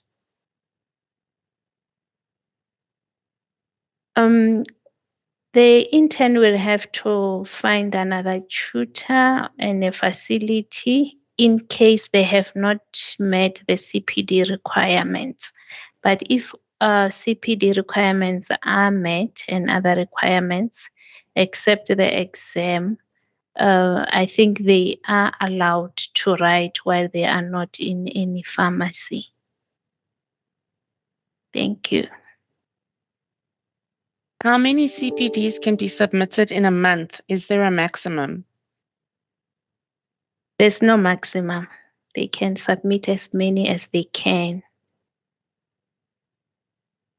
Can you please confirm whether the tutor or the employing pharmacist is responsible for completing and submitting progress reports for the academic interns?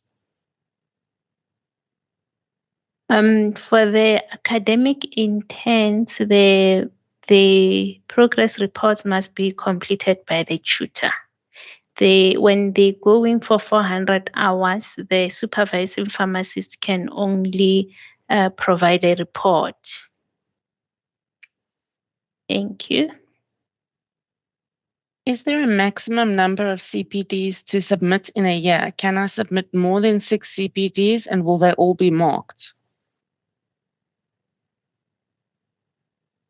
For interns, they are required to submit a maximum of CPDs because remember, having many, it has some financial implications to us as an institution, since it means more money. Then the assessors will need to be paid.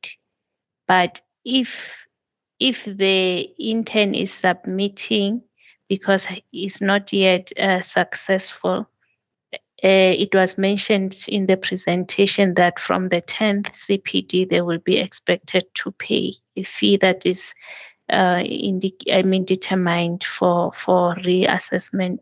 For reassessment of CPD entries. I think the fee is 290 for 2023. Is there a word limit? How long can your CPD be? How many pages are too many pages? The CPD is made up of 4 steps. I think each step can go up to 1,000 characters. Thank you. Can we submit more than 1 CPD a month? Yes, I think I've already answered that. Yes, you are allowed to submit any number of CPDs at any time. Thank you. With regards to Domain 1, Competency 1.1, does the public health awareness need to be conducted in the area where you are placed for internship, or can it be conducted anywhere in the country as long as it is within the internship year? Let me give this one to either Prof or Nella Veni.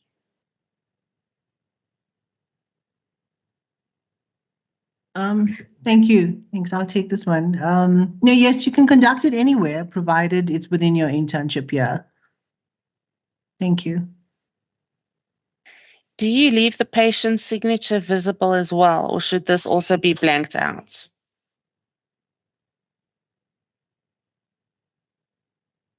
Veni, please take it as part of, I think it has to do with confidentiality. Yeah, it's difficult to be able to see a patient's signature with, the name from a patient's signature, unless it all depends on the way the signature is. But Prof, I don't know. Can you help a bit here? Because the way, if I had to write my signature, you won't be able to identify my name. But maybe somebody else who writes it, you'll be able to identify. It's all about identifying the patient. So you have to use your discretion in terms of whether you would block it out or not. And is it important to have it there? If we can see that the patient's assigned, then you'd rather just block it out. There's no real need for us to see the signature. Prof, do you want to add to that?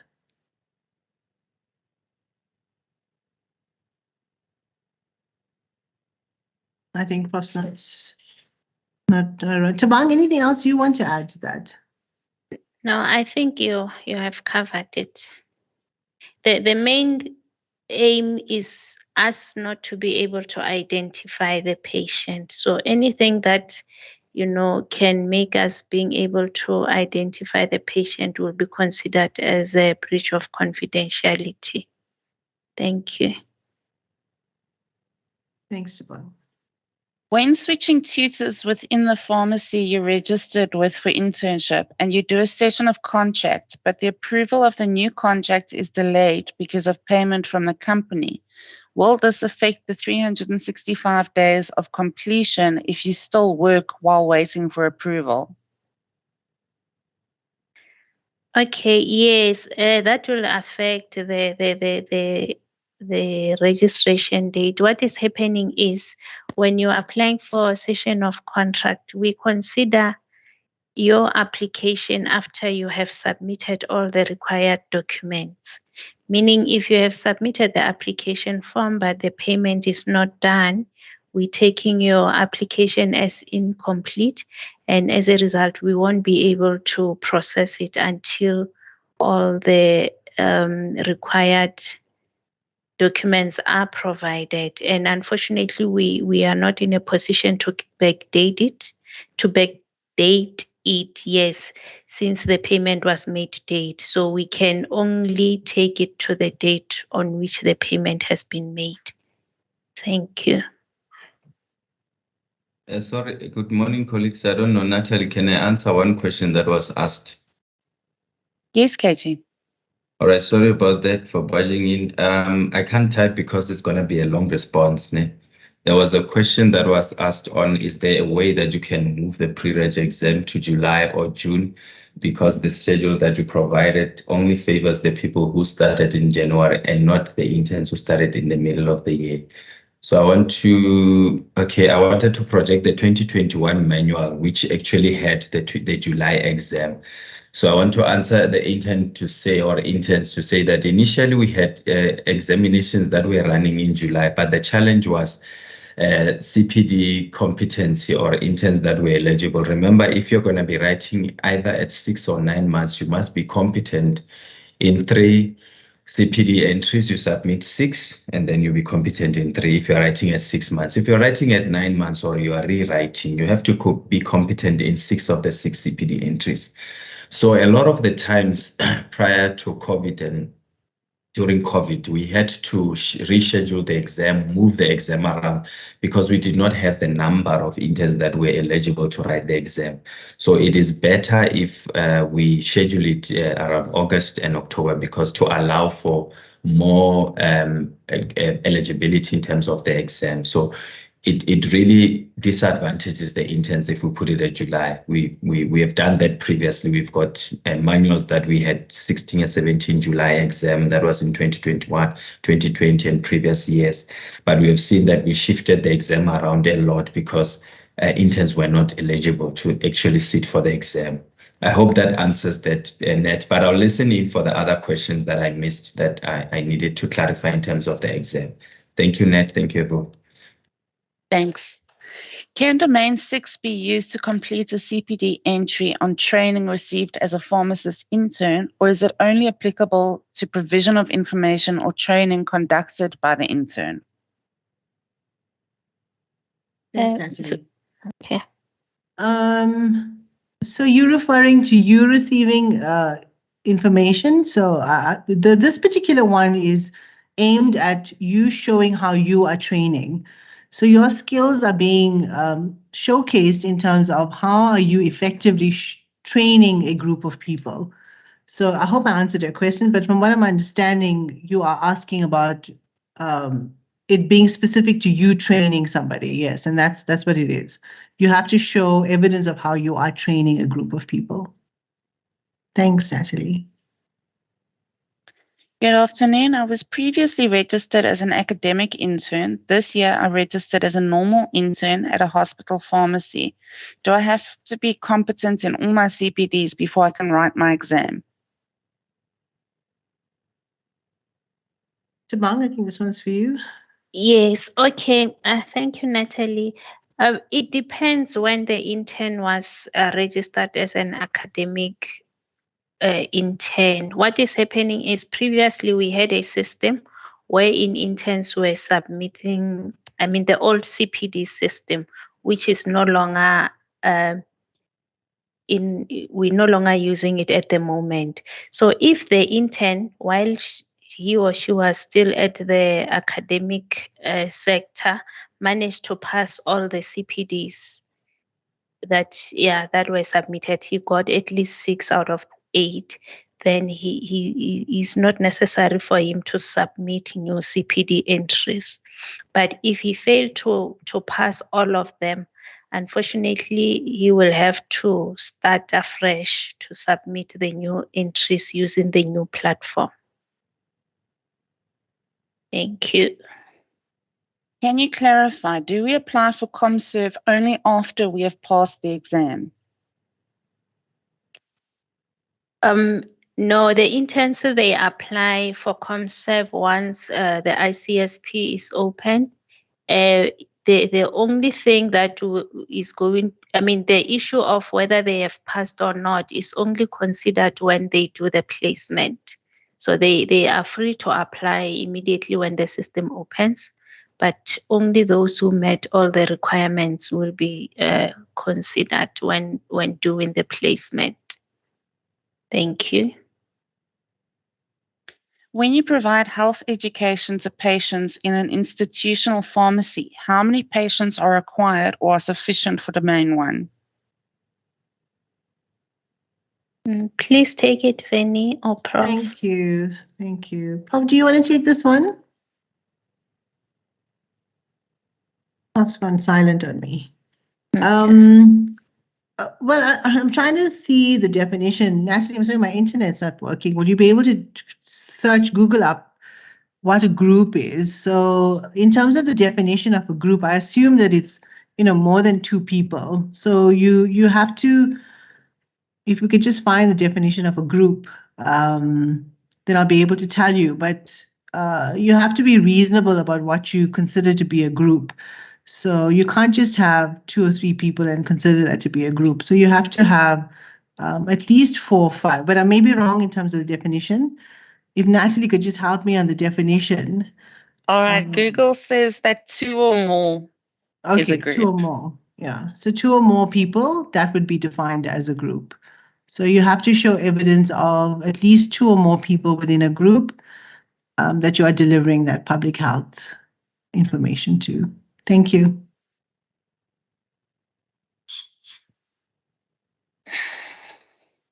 At what point during the year are we required to apply for community service? Unfortunately, it's facilitated by the Department of Health through the ICSP system. So what is happening is when they will be communicating with the interns and updating them on when will the system be opened. It's not done by us. I can't tell exactly when, but there will be some communications from ICSP. Thank you.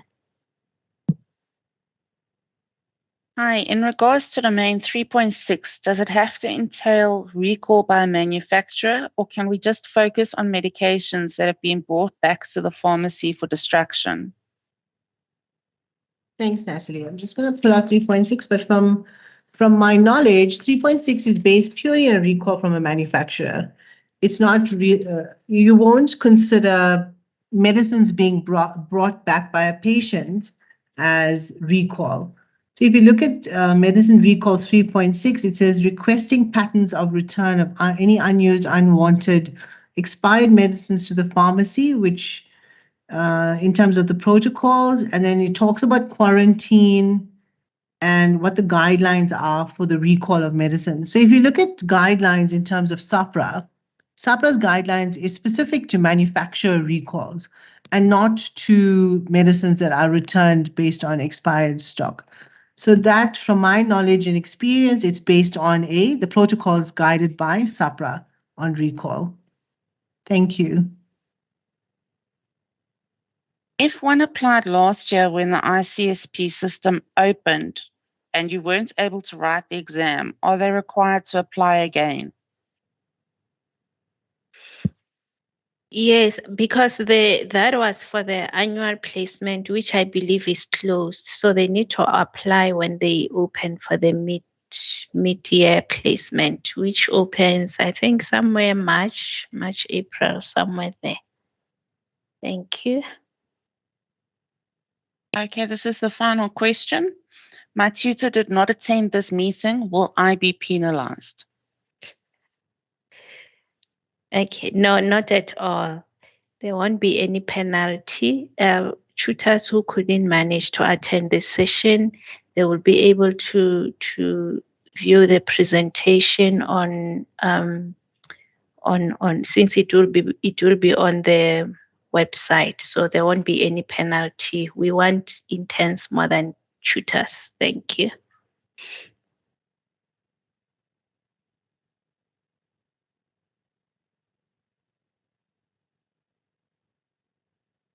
Okay, Natalie, you said that was the last question.